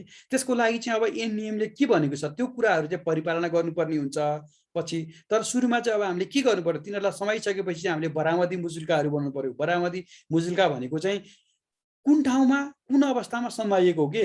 अब जस्तो एउटा कुनै काठ समायो भने त्यो 4 किल्ला उल्लेख गरेर यो जिल्लाको यो गाउँपालिका नगरपालिका वार्ड नम्बर यतिको यो 4 किल्लाभित्र यसरी यो जातको साल जातको 2 थान गोलिया काठ होइन। अब त्यो गोलिया कति हो, त्यो गोलियाको गोलियाको लम्बाइ नाप्नु पर्यो होइन। 7 फिटको 50 इन्चको गोलाइ भएको 2 थान सालको काठ चाहिँ यसरी लिएर आएको, यसरी बरामद भएको चाहिँ ठिक साँचो हो भनेर आफूले सही गरेर त्यो समातिने मान्छे जो चाहिँ अपराधी हो उसलाई समेत सही गराएर यो चाहिँ बरामदी मुजुल्का बनाउनुपर्छ।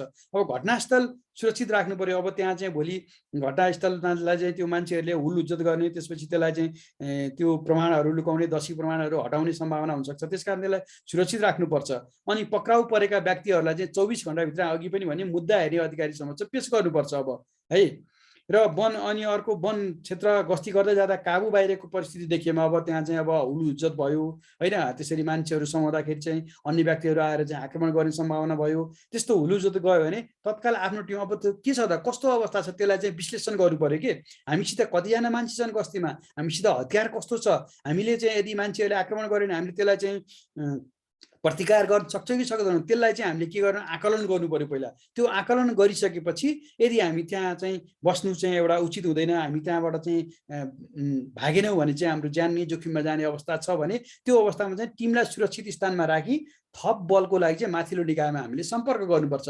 यस्तो यस्तो भयो, हामीलाई यो ठाउँमा चाहिँ यसरी थप बलहरू आउनु पर्यो, हामीले चाहिँ डिभिजन वन कार्यालयमा खबर गर्नु पर्यो। त्यहाँबाट चाहिँ अब डिभिजन वन कार्यालयमा भएको जनशक्ति छ भने त्यहाँबाट आउँछ, नत्र भने अन्य सुरक्षा निकायहरूसित सम्पर्क गरेर अन्य किसिमको सुरक्षा बल अथवा अन्य व्यक्तिहरू चाहिँ आएर चाहिँ उद्धार गर्नुपर्ने पनि हुन्छ। यसरी चाहिँ गस्तीमा गर्दाखेरि यी कुराहरू चाहिँ हाम्रो के हो भन्दाखेरि एकदमै ध्यान दिनुपर्ने कुराहरू हो।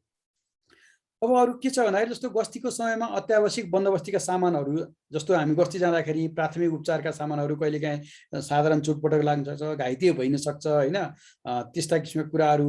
अनि हामीसित चाहिँ त्यो रुखहरू भेटियो भने अथवा त्यो अवैध रूपमा कटान गरेको कुराहरू नाप्नुपर्ने हुन्छ, त्यो फिताहरू, टेपहरू, पानीको बोतलहरू, पानी खानुपर्ने हुन्छ, हामी जाँदाखेरि लामो समय हिँड्नुपर्ने हुन्छ, त्यस्तो अवस्थामा पानी बोक्नु पर्यो। टर्च लाइटहरू कहिलेकाहीँ गस्ती गर्दै जाँदा रातको समय हुन्छ अथवा रातिको समयमा हामीले गस्ती गर्नुपर्ने पनि हुन्छ कि, किन भन्दा रातिको समयमा चाहिँ चोरी सिकारीहरू चाहिँ अवैध त्यो दिउँसभरि मान्छेले जङ्गलमा बसेर काट्ने र रातिको समयमा चाहिँ ओसार पसार गर्ने कामहरू हुन्छ। त्यस्तो समयमा राति हामीले चाहिँ गस्ती गर्नुपर्दा टर्च लाइटहरू बोक्ने होइन र अन्य किसिमका कुराहरू पनि हामीलाई के चाहिन्छ त बन्दोबस्तीका त्यो सामानहरू चाहिँ आकलन गरेर समय स्थान ठाउँ हेरेर हामीले चाहिँ बोकेर हिँड्नुपर्छ गस्ती जाने व्यक्तिहरूले भनेको। अनि गस्तीको बेलामा चाहिँ अब जब हामी हिँडिरहेको हुन्छ नि धेरै कुराकानी गर्नु भएन, चनाखो भएर हिँड्नुपर्छ होइन। र समूहमा कुराकानी गर्दा चाहिँ साङ्केतिक भाषाहरू, कोड भाषाहरू प्रयोग गर्ने, सङ्केतमा मात्र छोटकरीमा बोल्ने होइन। र बोल्दै ठुल्ठुलो स्वरले हिँड्यो भने के हुन्छ भन्दाखेरि अवैध काम गर्ने व्यक्तिहरूले थाहा पाएर उनीहरू लुक्न सक्ने, छिप्न सक्ने अथवा त्यो भाग्न सक्ने सम्भावना हुन्छ नि, त्यसरी चनाखो हुनुपर्छ भन्ने कुरा। अब यदि भरपर्दो सुराकीको सहयोगले वन गस्तीमा अभियुक्त पक्राउ गर्न र घटनास्थल देखाउन अत्यन्त उपयोगी हुन्छ होइन भरपर्दो सुराकीहरू। तैपनि के भने गस्ती गर्दा अपरिपक्व गलत वा सुराकी कारणले गर्दा गस्ती टोलीलाई नकारात्मक असर पर्ने स्थिति समेत पैदा हुने हुँदा गस्तीमा जाँदा भरपर्दो सुराकी भए मात्र साथमा लैजाने उपयुक्त हुन्छ, अन्यथा सुराकी लैजानु हुँदैन। एउटा त कहिलेकाहीँ भरपर्दो सुराकी छ भने लैजाने, एउटा त्यो अब भरपर्दो भएन अथवा त्यसले चाहिँ कहिलेकाहीँ के हुन्छ त्यही सुराकीले नै म यसरी मान्छे आएर म यो कोड गर्छु भनेर अवैध काम गर्ने मान्छे त मिलेको पनि हुनसक्छ होइन, त्यस्तो किसिमको छ, त्यसलाई भर पर्दो छैन भने लग्दै नलग्ने। अनि कहिलेकाहीँ के हुन्छ, सुराकीहरूलाई सँगै लिएर हामीले गएका छौँ भने गाउँघरमा सुराकीहरूको लागि पनि अलिकति चाहिँ खतरा हुने सम्भावना हुन्छ क्या। त्यसकारण सकेसम्म चाहिँ सुराकीहरूसित आफूले चाहिँ सूचना लिने र उनीहरूलाई चाहिँ नलगिकन त्यो ठाउँमा चाहिँ आफै गएर चाहिँ यसरी के गर्ने भन्दाखेरि गस्ती गरेर अभियुक्तहरूलाई चाहिँ समाउने प्रयास गर्नुपर्छ भन्ने कुरा गर्छ। अब गस्तीको समयमा वन क्षेत्रमा कोही कसैले अपराध गरिरहेको पाएमा झ्यापझुपै समात्नु हुँदैन के। झ्याप्प जाने, दौडे जाने, झ्यापझुप समात्ने, पिट्ने, यताउति गर्ने गर्नु हुँदैन। उसलाई चाहिँ के गर्ने भन्दाखेरि गएर चारैतिरबाट घेरा हालेर त्यो व्यक्तिलाई चाहिँ आत्मसमर्पण गर्न लगाउने, यस्तो काम बन्द गर्नुहोस्, नगर्नुहोस्, तपाईँलाई हामी गरिसकेका छौँ, तपाईँले आत्मसमर्पण गर्नुहोस्, तपाईँ एउटा अपराध गर्दै हुनुहुन्छ, यो अपराधको तपाईँले चाहिँ नियमानुसार अब कारबाहीको भागीदार हुनुपर्छ भन्ने जस्तो कुरा गरेर उनीहरूलाई चाहिँ सम्झाइ बुझाइ गरेर आत्मसमर्पण गर्न लगाउँदै समात्नुपर्छ। र अधिकार प्राप्त अधिकारीको आदेशमा अब यदि चाहिँ केही अब त्यस्तो परिस्थिति भयो, त्यो समात्न नसकिने, उनीहरूले पनि गोली चलाउने चलायो, हामी त्यहाँ जाने, गस्तीमा जाने वनकर्मीहरूको नै ज्यानको सुरक्षा चाहिँ नहुने अवस्था आयो भने चाहिँ अधिकार प्राप्त अधिकारी भनेको हाम्रो वन ऐन 2076ले चाहिँ डिभिजनल वन अधिकृतलाई भनेको छ। डिभिजनल वन अधिकृतको आदेश लिएर हामीले चाहिँ घुँडाभन्दा मुनि लाग्ने गरी गोली हान्ने पाउने अधिकार चाहिँ वन ऐन 2076को दफा 59ले दिएको छ। त्यसरी चाहिँ गर्न सकिन्छ। अब सकेसम्म चाहिँ यस्तो किसिमको काम चाहिँ नगर्नु भन्ने ऊ छ। तैपनि यो नियममा भएको कुरा चाहिँ यो छ र त्यस्तै किसिमको काम गर्नुपर्छ। अब यो गस्ती जाने क्रममा कहिलेकाहीँ हामीले घरको खानतलासी लिनुपर्ने अवस्था पनि हुन्छ। अब यस्तो घरको खानतलासी लिँदाखेरि के गर्ने भन्दा तोकिएको कुराहरू गर्ने भनेको नियमले के भनेको छ, ऐनले के भनेको छ, त्यो कुराहरूलाई हामीले मान्नुपर्ने हुन्छ। हाम्रो वन ऐन 2076ले के भनेको छ, अब हामी यहाँ विशेषतः वन क्षेत्रमा काम गर्ने, वनको कुरा गर्दाखेरि वन ऐन नियमको कुरा गऱ्यौँ र राष्ट्रिय निकुञ्ज तथा वन्यजन्तु संरक्षण ऐनले पनि त्यही कुरा गरेको छ। हामीले चाहिँ बिहान सूर्योदय भएदेखि सूर्यास्तसम्मको समयमा दिउँसो मात्र हामीले के गर्न सक्छौँ भन्दाखेरि कुनै पनि घरहरू खानतलासी लिन सक्छौँ। रातिको समयमा चाहिँ खानतलासी लिन पाइँदैन भनिएको छ। र यसरी खानतलासी लिँदाखेरि चाहिँ के गर्नु पर्यो भने खानतलासी लिनुपर्ने कारण खोली स्थान त्यो धनीलाई चाहिँ सूचना दिनुपर्छ भनेको। यो सूचना दिने भनेको चाहिँ अब कस्तो भन्दाखेरि अब हामी अफिसमा बसेका छौँ अनि त्यहाँ अफिसबाटै फोन गरेर ल फलानुजी म तपाईँको घरमा चाहिँ खानतलासी लिन आउँदैछु त तयार भएर बस्नुहोस् भन्ने होइन कि। त्यही ठाउँमा गएपछि, जुन ठाउँमा खानतलासी गर्न गएका छौँ त्यही ठाउँमा गएपछि हामीले चाहिँ के गर्नु पर्यो भन्दा त्यो घरहरूलाई चारैतिरबाट घेरेर त्यहाँ त्यो घरको को व्यक्ति हो त त्यसको घरधनीलाई चाहिँ ल हामी तपाईँको ठाउँमा यसरी खानतलासी गर्दैछौँ भनेर उसलाई चाहिँ सूचना दिनुपर्छ। र सूचना दिइसकेपछि त्यो खानतलासी गर्दाखेरि चाहिँ के गर्नुपर्छ भन्दा कम्तीमा पनि 2 जना स्थानीय भद्र भलाद्मी वा 1 जना भए पनि त्यो स्थानीय जनप्रतिनिधिहरूको रोहबरमा गर्नुपर्छ। र त्यो खानतलासी गर्ने ठाउँमा चाहिँ यदि महिलाहरू व्यक्तिहरू हुनुहुन्छ भने, महिला सज्जन वृद्धहरू हुनुहुन्छ भने उहाँहरूलाई चाहिँ घरबाट चाहिँ निस्किन समय दिनुपर्छ है। यसरी चाहिँ खानतलासी गर्नुपर्छ। अब गस्ती कार्य सकिसकेपछि चाहिँ सो कार्यको समीक्षा हामीले चाहिँ कार्यालयमा आएर गर्नु पर्यो। हामीले यो गस्ती गर्दाखेरि आज के कस्तो किसिमका क्रियाकलापहरू देखियो होइन, हामीले गस्ती गर्दाखेरि अब अवैध क्रियाकलाप गरिने व्यक्तिहरू यदि त्यहाँलाई समाइयो भने कसरी समाइयो होइन, यदि समाउन सकिन तिनीहरू भागे भने के कारणले गर्दाखेरि तिनीहरू भागे त, ती क्रियाकलापहरूको चाहिँ हाम्रो सकारात्मक र नकारात्मक पक्षहरूलाई केलाउँदै हाम्रो त्यो विश्लेषण, गस्तीको विश्लेषण गर्दै ती कुराहरूलाई विश्लेषण गरेर एउटा रिपोर्ट प्रतिवेदन बन्नुपर्छ। जसले गर्दा त्यो चाहिँ भविष्यमा हाम्रा यस्ता किसिमका क्रियाकलापहरू आफैले सञ्चालन गर्न अथवा अन्य साथीहरूले सञ्चालन क्रियाकलापहरू गर्दाखेरि चाहिँ कस्तो किसिमको स्ट्राटेजी रणनीति अपनाउने भन्ने कुराहरूले चाहिँ त्यसले चाहिँ सहयोग सिद्ध हुन्छ र हाम्रो उसलाई चाहिँ पृष्ठपोषण गर्छ गस्ती गर्ने क्रियाकलापलाई भनेर यसरी चाहिँ मैले यो गस्ती गर्ने क्रियाकलापहरूको बारेमा चाहिँ यहाँ छलफल राखेँ। अब म चाहिँ केमा जान्छु भने सुराकी परिचालन। अब सुराकी के हो त? सुराकी भनेको सुराकी परिचालनको बारेमा यहाँ छलफल गरौँ। गस्तीका बारेमा यो सकियो र यसपछि अब हामी चाहिँ सुराकी भनेको चाहिँ सुराक दिने व्यक्ति के, सूचना दिने व्यक्ति, सुराक कुनै पनि कुराको। अब हामीले यहाँ वनको कुरा गर्दा वन अपराधको बारेमा, अब प्रहरीहरूले कुरा गर्छन् भने प्रहरी विभिन्न किसिमको अपराधहरू गाउँघरमा घट्ने अपराधहरूको बारेमा सूचना लिने व्यक्ति हो भने हामीले चाहिँ वनको किसिमको कुरा गर्दा वनको चोरी सिकारीको घटनाहरूको बारेमा चाहिँ हामी सूचना सङ्कलन गर्ने, सूचना लिने कामलाई चाहिँ दिने व्यक्तिलाई सुराकी भन्छौँ। भने घटनाहरूको बारेमा जानकारी दिने व्यक्ति पनि हुनसक्छ होइन। यसरी चाहिँ सूचना दिने वा घटनाको बारेमा जानकारी दिने व्यक्तिलाई हामी सुराकी भन्छौँ। र अब यहाँ के भन्छ वन वन्यजन्तुको अपराध, वन र वन्यजन्तुको अपराध सम्बन्धी प्रमाण सङ्कलन गर्न र त्यसको स्रोत पत्ता लगाउन खास जिम्मेवारी दिएर कार्यालयको कर्मचारी बाहेक गोप्य रूपमा पहिचालन अथवा परिचालन गरिएको व्यक्ति वा निकायलाई सुराकी भनिन्छ के। है। यसरी चाहिँ के भन्छ भन्दाखेरि गोप्य रूपमा चाहिँ कुनै पनि अफिसको कर्मचारी बाहेक, कार्यालयको कर्मचारी बाहेक वन वन्यजन्तु सम्बन्धी अपराधहरूका क्रियाकलापहरूको घटनाहरूको बारेमा सूचनाहरू जानकारीहरू सङ्कलन गर्नको लागि चाहिँ गोप्य रूपमा परिचालन गरेको कुनै पनि व्यक्तिलाई हामी के भनिन्छ भन्दाखेरि सुराकी भनिन्छ है। र सुराकी भनेको के हो भनेर कुरा सोध्न सक्छ। अघि गस्तीको कुरा गर्दाखेरि गस्ती कुन समयमा गर्ने, गस्तीमा कतिजना मान्छेहरू लिएर जाने, गस्ती गर्दाखेरि के कुराहरू लिएर जाने, कस्तो किसिमको काम क्रियाकलाप गर्ने, गस्तीमा गएको बेला खानतलासी गर्नु पर्यो भने कसरी गर्ने होइन, यस्ता किसिमका क्रियाकलाप प्रश्नहरू चाहिँ परीक्षामा सोध्न सक्छ। र यसरी मैले सुराकीको बारेमा पनि यहाँ दिएँ। साधारणतया सूचना दिने व्यक्ति, घटनाको बारेमा जानकारी दिने व्यक्ति र वन वन्यजन्तुको अपराध सम्बन्धी प्रमाण सङ्कलन गर्न र त्यसको स्रोत पत्ता लगाउन खास जिम्मेवार दिएर कार्यालयको कर्मचारी बाहेक गोप्य रूपमा परिचालन गरिएको व्यक्ति वा निकायलाई हामी सुराकी भन्छौँ। अब सुराकी परिचालन गर्ने क्षेत्र र अवस्था, कस्तो क्षेत्रमा कस्तो अवस्थामा चाहिँ हामी सुराकी परिचालन गर्ने भन्ने कुराहरू गरिन्छ। जस्तो दिआएको अवस्थामा सुराकी परिचालन गर्न सकिन्छ भनेको जस्तो चाहिँ वन वन्यजन्तुको चोरी शिकार हुन सक्ने सम्भावित क्षेत्र, टोल एवं बस्तीमा चाहिँ हामी सुराकीहरू राख्ने। किन भन्दा त्यहाँबाट त्यो चोरी शिकारी हुने ठाउँमा चाहिँ उनीहरूले चाहिँ त्यो कुन बेलामा कति समयमा कस्तो किसिमको के भइरहेको छ, त्यो संलग्न व्यक्तिहरू चाहिँ कहाँ गइरहेको छ, त्यसो गतिविधिहरू गरेर चाहिँ सुरक्षा निकायलाई अथवा हाम्रो वनकर्मीहरूलाई चाहिँ उनीहरूले जानकारी दिन सक्छन्। अर्को चोरी शिकार हुन सक्ने वा तस्कर शिकारी लुकीछिपी बस्न सक्ने सम्भावित स्थानहरू जहाँ चाहिँ चोरी शिकारी हुनसक्छ अथवा तस्करहरू लुकेर बस्न सकेका हुन्छ त्यस्तो ठाउँहरूमा, सम्भावित स्थानहरूमा चाहिँ सुराकीहरू राख्ने। अर्को वन्यजन्तुको चोर शिकारी वा आखेट पारको अवैध व्यापार हुन सक्ने सम्भावित बाटोहरू कुन बाटो भएर जान सक्छन् होइन। वन्यजन्तुका के भन्छ आखेट पारहरू, अङ्गहरू, प्रत्यङ्गहरू, छालाहरू, नङ्ग्राहरू, हाडहरू, हड्डीहरू, यो सबैलाई हामी आखेट पार भन्छौँ। कुन ठाउँमा चाहिँ चोरी शिकार हुनसक्छ, त्यो कुन बाटो प्रयोग हुन्छ, त्यो बाटोहरूमा ती बाटोहरूमा राखेपछि त्यो उनीहरूले के भने यो मान्छेहरू यो समयमा आइरहेछ, यो समयमा हिँडिरहेछ भनेर गोप्य रूपमा सूचनाहरू दिन सक्छन् है। निगरानी राख्नुपर्ने क्षेत्रहरू यस्तोमा चाहिँ हामी सुराकीहरू चाहिँ परिचालन गर्नुपर्ने हुन्छ। र चोरी शिकार हुने खबर पाउन साथ नियन्त्रण गर्न सकिने क्षेत्रहरू, अब चोरी शिकारी त भयो अथवा चोरी शिकारी यहाँ चाहिँ अर्को के हुन्छ अवैध कटानी, रुख कटानीहरू, अनि त्यसपछिबाट अर्को चाहिँ हामीले चाहिँ अतिक्रमण हुने क्षेत्रहरूमा पनि यसरी राख्न सकिन्छ। र खबर पाउन साथ चाहिँ अब यदि हाम्रो एकदमै टाढा छ, दुर्गम स्थानबाट उसले खबर गर्यो भने पनि हामीले गएर उसलाई त्यो व्यक्तिलाई चाहिँ समाउन सक्ने अवस्था छैन भने त्यस्तो ठाउँमा राखेर चाहिँ अलिकति उपयोगी हुँदैन, उपयोग सिद्ध हुँदैन भन्ने कुरा चाहिँ यसले गर्न खोजेको है। र अब स्थान विशेष, घटना विशेष र आवश्यकताको आधारमा कुन ठाउँमा चाहिँ हामीलाई आवश्यक छ र यो कहिलेकाहीँ के हुन्छ भन्दाखेरि हामीसित बजेट कति छ, हाम्रो चाहिँ स्रोत के छ, त्यो कुराहरूले पनि भर पर्छ। सुराकीहरू परिचालन गर्ने राख्ने कुराहरू अब कुन स्थानमा राखिँदैछौँ, कुन ठाउँमा गर्दैछौँ, त्यो कुराहरूमा चाहिँ सुराकीको राख्ने अथवा परिचालन गर्नुपर्ने अवस्थाहरू चाहिँ यसरी गरिन्छ। अब यो सुराकी त राख्ने हामीलाई सूचना दिने व्यक्तिहरू हो सुराकी भनेको।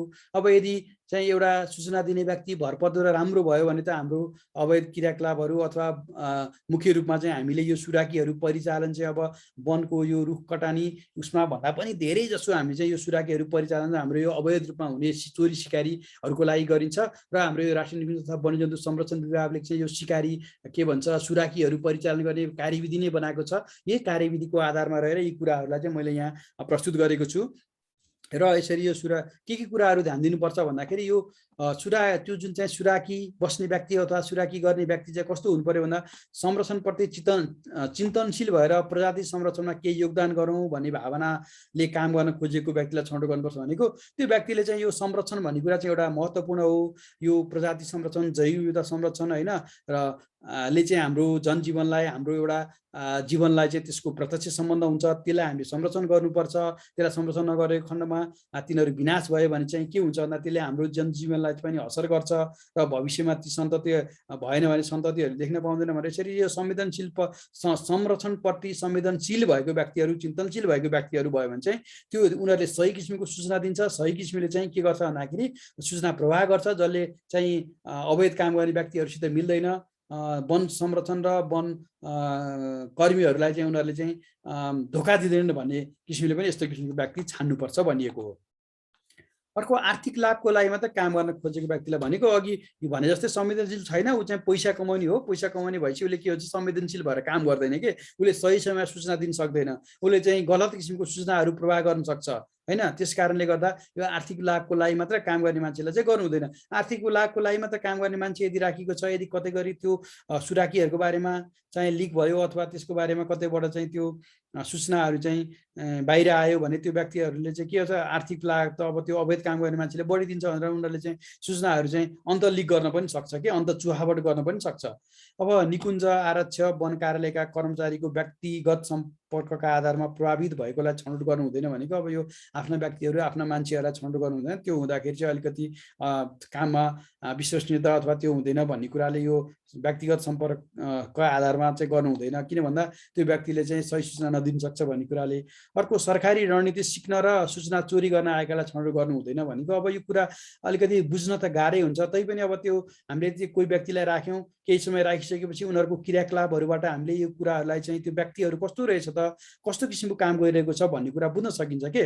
अब कस्तो हुन्छ भन्दाखेरि रणनीति त्यो हामीले संरक्षणको लागि के किसिमको रणनीति गरिरहेछौँ। अब राष्ट्रिय निकुञ्जहरूमा भन्दाखेरि हाम्रो एन्टी पोचिङ युनिटहरू हुन्छ, त्यो एन्टी पोचिङ युनिटहरूले अथवा विभिन्न किसिमको स्मल पेट्रोलिङहरू हुन्छ, त्यो पेट्रोलिङ गरेर घुम्ने क्रममा तिनीहरूले कस्तो किसिमको रणनीतिले के किसिमले चाहिँ त्यो पेट्रोलिङ गरिरहेछन्, गस्ती गरिरहेछन्, संरक्षणमा चाहिँ योगदान गरिरहेछन्, त्यो कुराहरू चाहिँ लिएर अरूलाई दिने, चुहावट गर्ने के त्यो अवैध काम गर्ने व्यक्तिहरूलाई, चोरी सिकारी गर्ने व्यक्तिहरूलाई चुहावट गर्ने अथवा हाम्रो सूचनाहरू चाहिँ चोरेर अरूलाई बेच्ने यस्तो किसिमको काम गर्ने खाली व्यक्तिहरूलाई चाहिँ छनौट गर्नु हुँदैन। अब यो कसरी जान्ने भन्ने कुरा चाहिँ अब अलिकति गाह्रो पनि हो र यसको लागि चाहिँ भने नि त्यो व्यक्तिलाई नियुक्त गरेको केही समय पश्चात उसको त्यो क्रियाकलापको आधारमा उसलाई चाहिँ मूल्याङ्कन गरेर यदि त्यस्तो किसिमको काम गर्ने खाले मान्छे लाग्यो भने उसलाई चाहिँ हटाउनु पर्ने हुन्छ।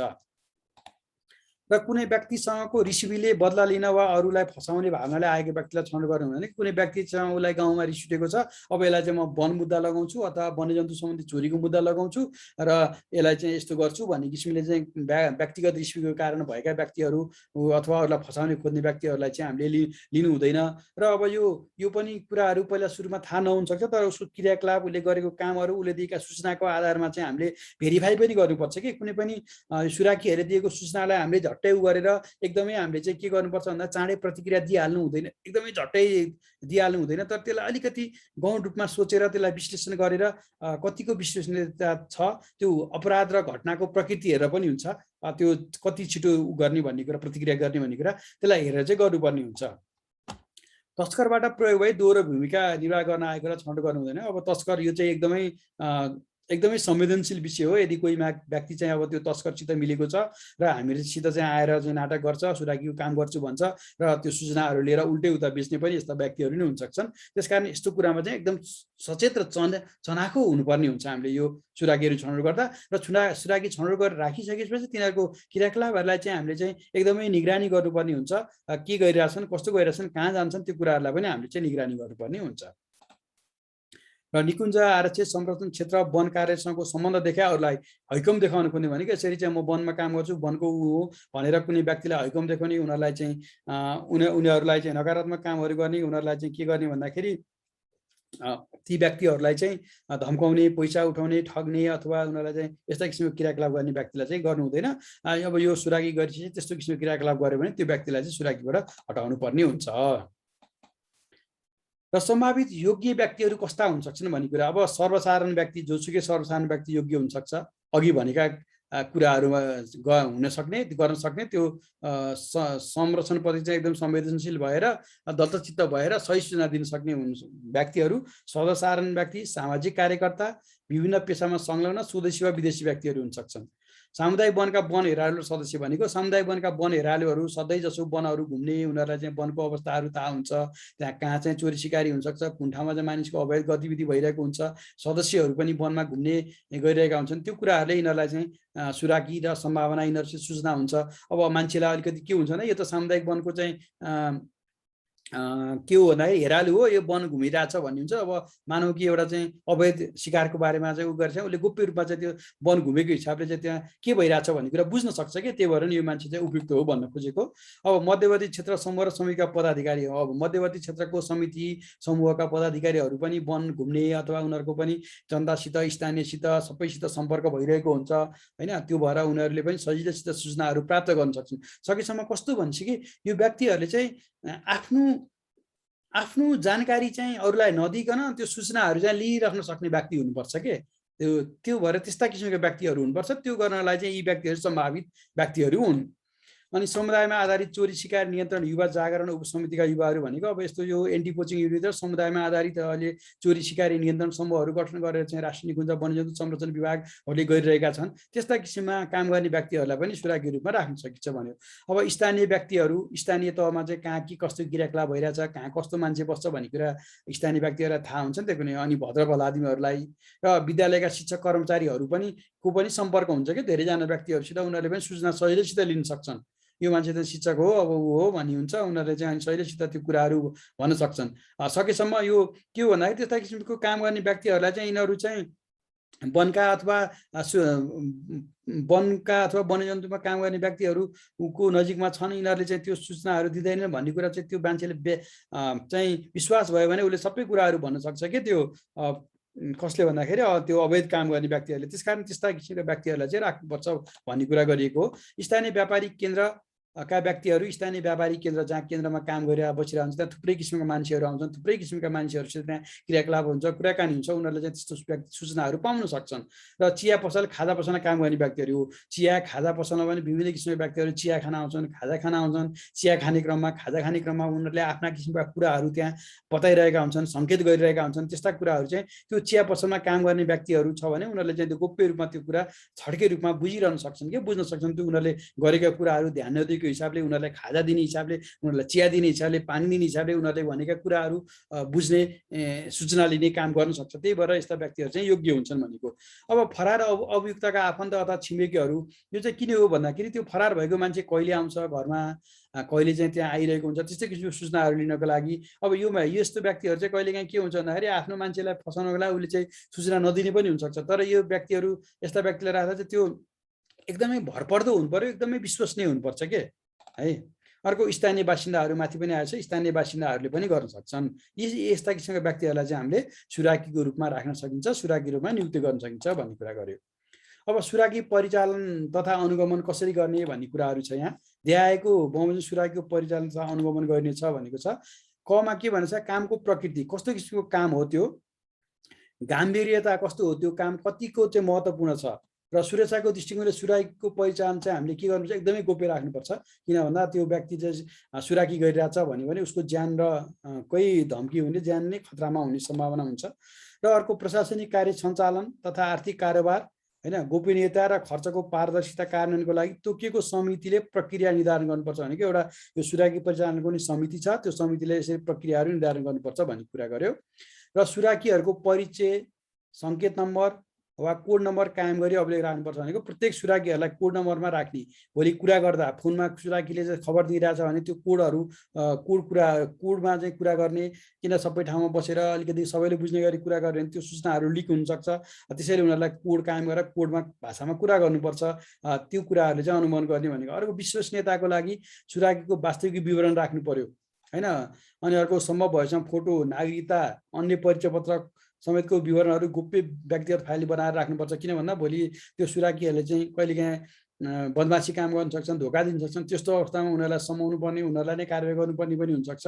त्यसकारण यिनीहरूको सबै विवरणहरू 3 पुष्टे खुल्ने विवरण फोटोसहित चाहिँ राख्नुपर्ने हुन्छ है।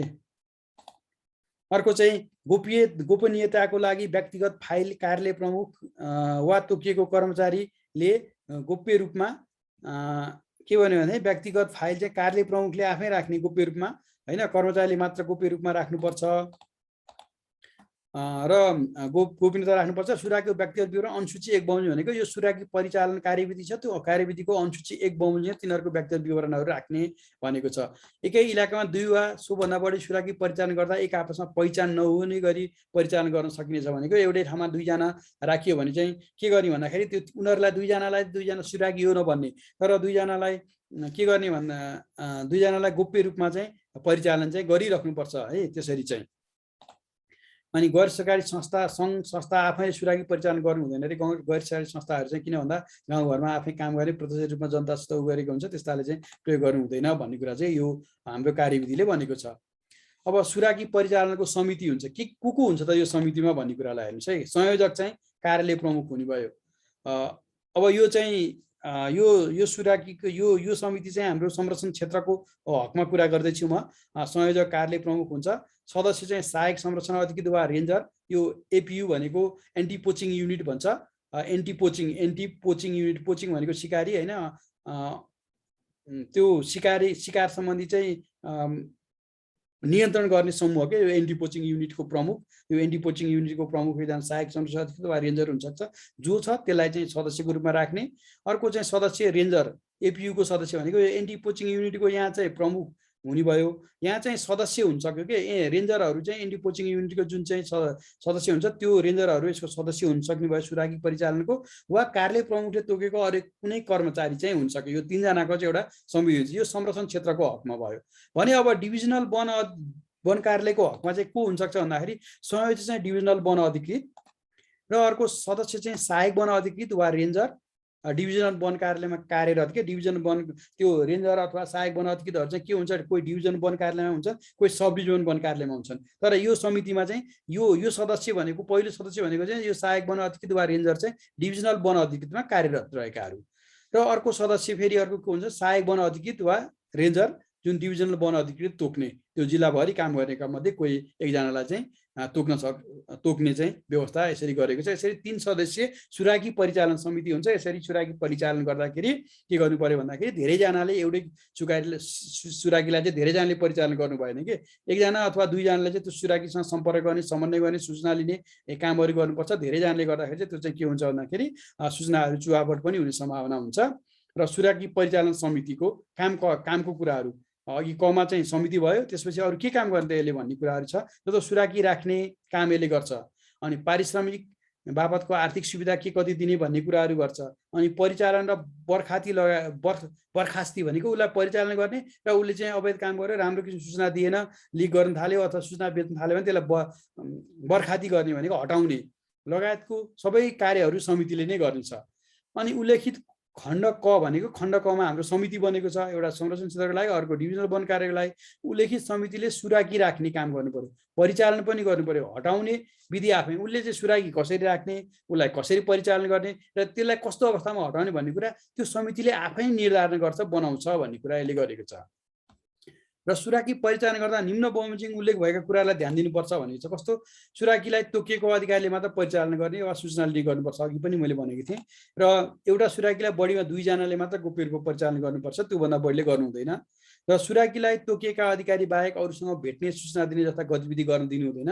जोसित उसलाई सम्पर्क गर्ने भनेको छ त्यो व्यक्तिलाई मात्र भेट्न दिने, त्यो व्यक्तिसँग मात्र उसलाई कुरा गर्न दिने, अरूसित भेटेर अरूसितलाई सूचनाहरू दिने यता काम चाहिँ गर्न आउनु हुँदैन भन्ने कुरा गरेको। अब अर्को चाहिँ के भन्छ भन्दाखेरि 4 नम्बरमा पक्राउ भएका व्यक्ति उप उसको प्रतिक्रिया बुझ्ने, अनुसन्धानबाट आएको निचोडसँग तुलना गर्नुपर्छ भनेको, पक्राउ भएका व्यक्ति उप उसको प्रतिक्रिया बुझ्ने भनेको त्यो सुराकीहरूको प्रतिक्रिया बुझ्ने र अनुसन्धानबाट आएको निचोडसँग त्यो कुराहरूलाई चाहिँ हो कि होइन के हो भनेर भेरिफाई गर्ने काम गर्नुपर्छ भनेको। सुराकीलाई दिएको कामको प्रकृति र निजहरूले दिने सूचनाको सत्यता र गुणस्तरको मूल्याङ्कन गर्नुपर्छ। अघि पनि भने तिनीहरूले चाहिँ सत्य सूचना दिएको हो कि होइन, के हो त्यसको गुणस्तर, कतिको गुणस्तरीय सूचना दिएको हो, कतिको त्यो सत्यता छ, त्यसलाई चाहिँ जाँच गर्नुपर्छ, मूल्याङ्कन गर्नुपर्छ। अनि सोको अभिलेख निजको व्यक्तिगत फाइलमा समेत जनाउनुपर्छ भनेको त्यो व्यक्तिले कुन बेलामा कस्तो किसिमको सूचना दिएको थियो, यो बेलामा कुनै बेलामा चाहिँ उसले नचाहिने किसिमको सूचना दिएको थियो भने त्यो व्यक्तिगत फाइलमा यो बेलामा चाहिँ यो व्यक्तिले यसरी नकारात्मक सूचना दिएको थियो, यो कारणले गर्दा यस्तो किसिमको प्रभाव पर्यो भन्ने कुराहरू पनि जनाउनुपर्छ भन्ने कुरा गरेको। अर्को, सुराकीले गरेका कार्यको अभिलेख अनुसूची 2 तोकेको छ यो सुराकी कार्यविधिले, त्यसमा चाहिँ लेखेर राख्नुपर्छ भन्ने कुरा गर्यो। र 6 नम्बरमा के भन्छ, काल्पनिक, गलत तथा अविश्वसनीय सूचना तथा सुराग दिने, भित्री योजना पत्ता लगाउने, मनसाय देखाउने वा खोजेको बगत सम्पर्कमा तत्काल नआउने सुराकीलाई महत्त्वपूर्ण जिम्मेवारी दिनु हुँदैन। अघि पनि भनियो नि, माथि भनिएको सूचनाहरू बेच्ने, हाम्रो गोप्य कुराहरू पत्ता लगाउन आउने त्यस्ता किसिमका व्यक्तिहरू जसले चाहिँ भित्री योजनाहरू के छ त्यो बुझ्ने अनि सूचनाहरू बेच्ने काम गर्छन्, त्यस्तालाई चाहिँ अब हामीले राखिसकेपछि एकैचोटि हटाउनु भन्दा उनीहरूलाई बिस्तारै कामहरू नदिने, महत्त्वपूर्ण कामहरू गर्न नलगाउने, अनि त्यसपछि त्यो गएर बिस्तारै हटाउनुपर्छ। एकैचोटि हटाउँदाखेरि फेरि के हुन्छ भन्दाखेरि त्यहाँ अर्कै किसिमको माहौल हुनसक्छ, त्यसकारण त्यसलाई विचार गरेर बिस्तारै उसलाई चाहिँ जिम्मेवारी हटाउँदै कामबाट हटाउनुपर्छ भन्ने कुरा गरेको छ। अब सुराकी कति प्रकारको हुन्छन्, कस्तो कस्तोको सुराकीको प्रकार के हो भन्ने कुरा गरेको छ।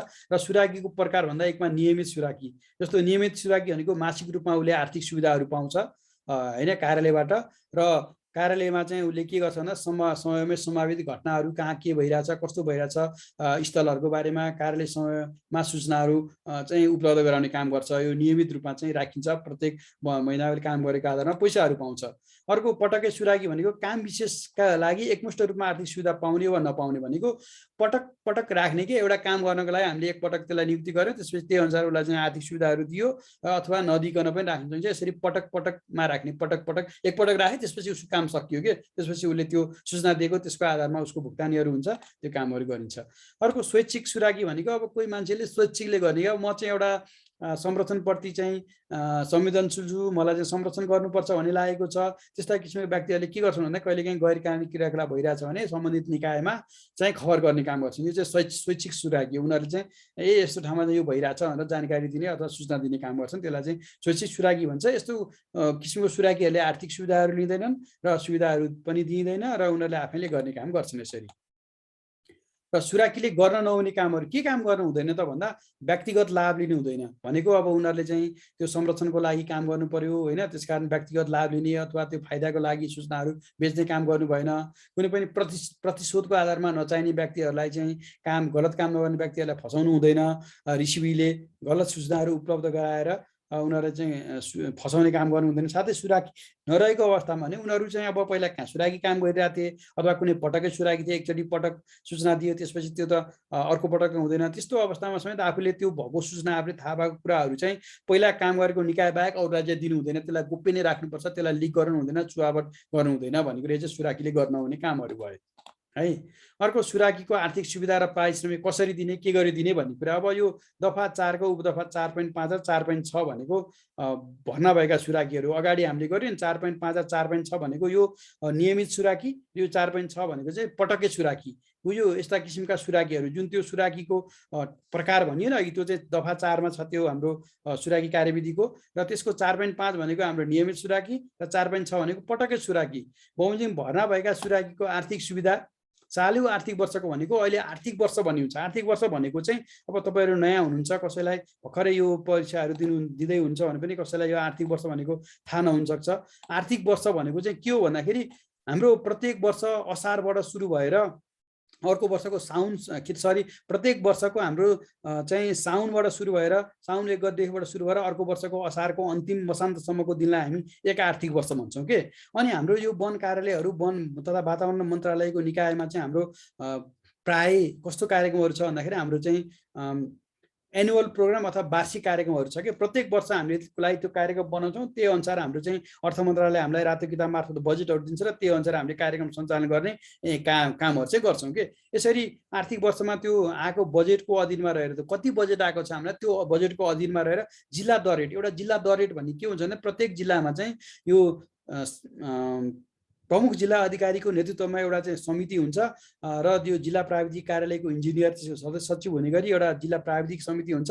त्यो समितिले चाहिँ के गर्छ भन्दाखेरि विभिन्न किसिमको कामहरू, क्रियाकलापहरू गर्ने व्यक्तिहरूको लागि, काम गर्ने मान्छेहरूको लागि अथवा साधारण स्रोतको लागि चाहिँ यो यदि पैसा दिने भनेर चाहिँ त्यो दर रेट तोकेको हुन्छ क्या। त्यसलाई चाहिँ जिल्ला दर रेट भनिन्छ। त्यो चाहिँ प्रत्येक जिल्ला अनुसार फरक हुन्छ र यो जिल्ला दर रेट को आधारमा चाहिँ मासिक सुराकी भत्ता समेत र मासिक सुराकीको भत्तालाई समेत आधार मानि बढीमा श्रेणीविहीन कर्मचारीहरू चाहिँ बढी कतिसम्म दिन सकिन्छ भन्दाखेरि श्रेणीविहीन कर्मचारीको तलब, मासिक तलब स्केलसम्म दिन सकिन्छ। अहिले यो हाम्रो चाहिँ सङ्घीय सरकारको श्रेणीविहीन कर्मचारीको तलब भनेको चाहिँ 21 हजार छ। त्योभन्दा बढी दिन सकिँदैन, त्योभन्दा कम दिन सकियो, बढी चाहिँ दिन सकिएन।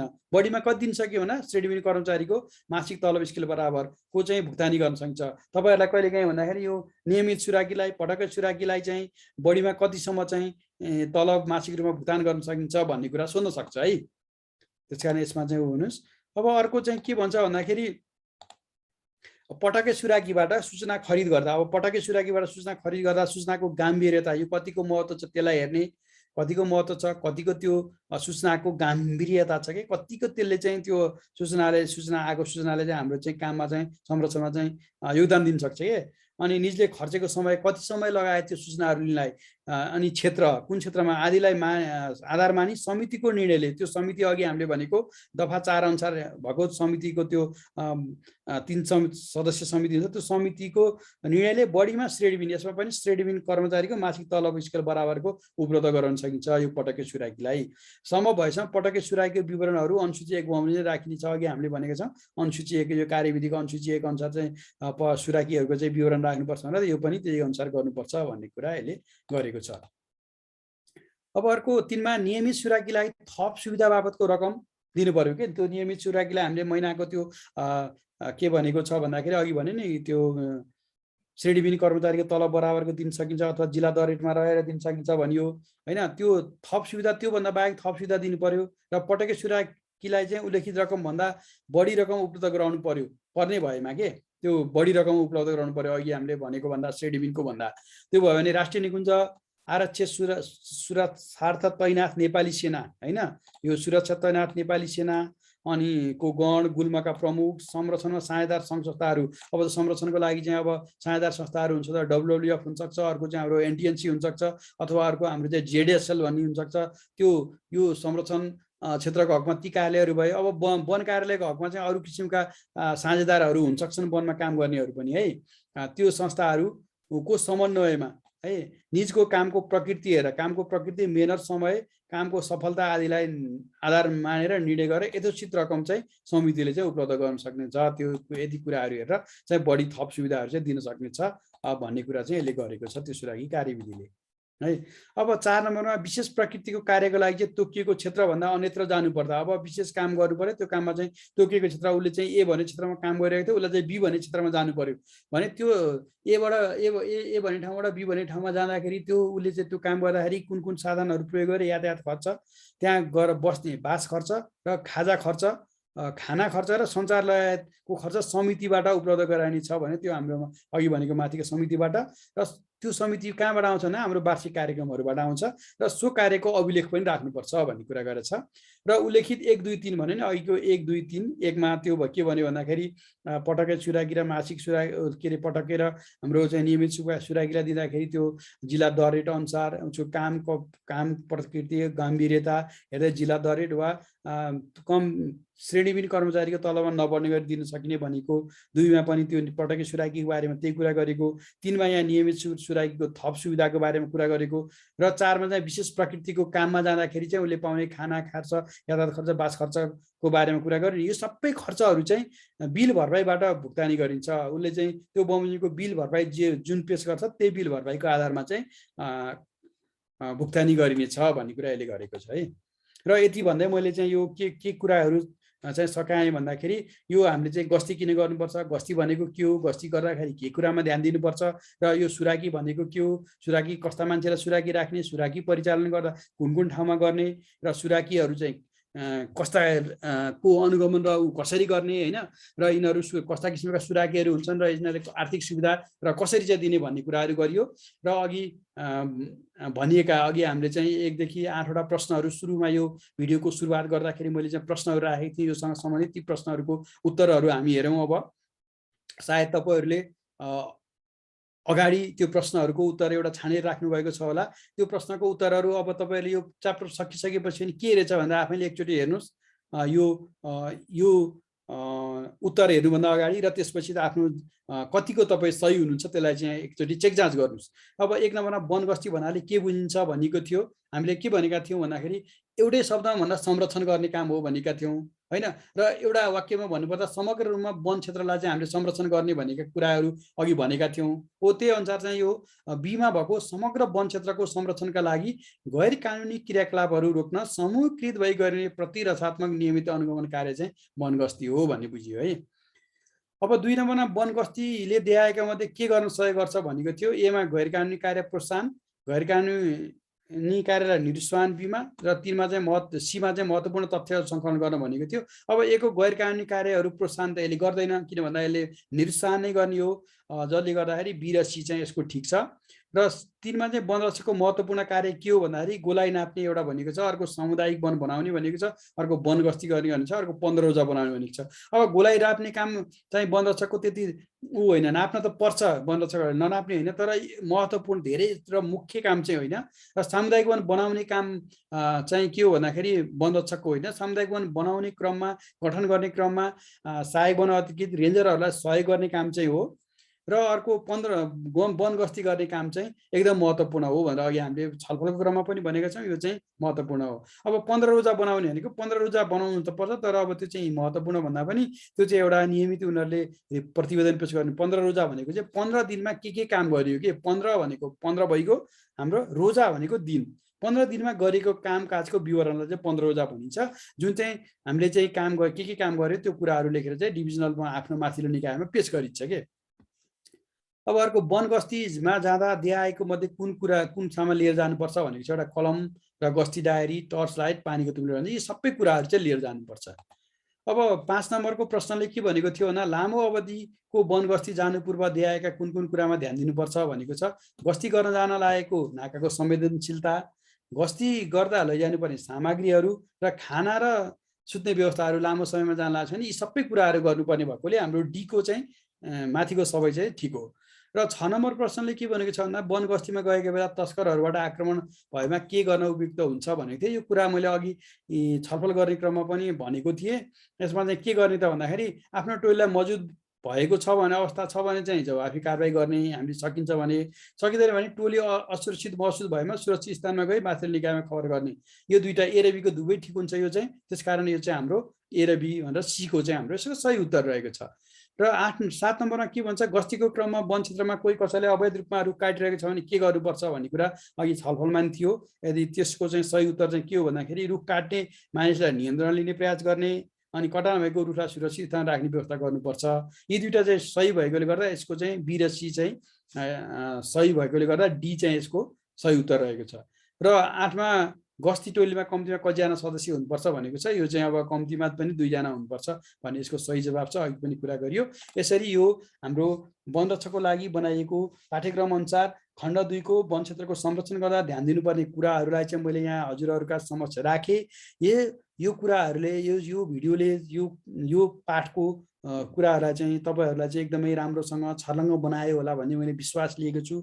यदि केही कुराहरूमा कन्फ्युजन भएमा, केही कुराहरूमा दुविधा भएमा तपाईहरूले यो भिडियो हेरेर मलाई यो भिडियोमा यसको प्रतिक्रिया दिन पनि सक्नुहुन्छ, कमेन्ट गर्न सक्नुहुन्छ, अथवा मलाई सिधै मेरो फेसबुक पेजहरूमा अथवा मलाई चाहिँ मेल गरेर पनि तपाईँहरूले सोध्न सक्नुहुन्छ।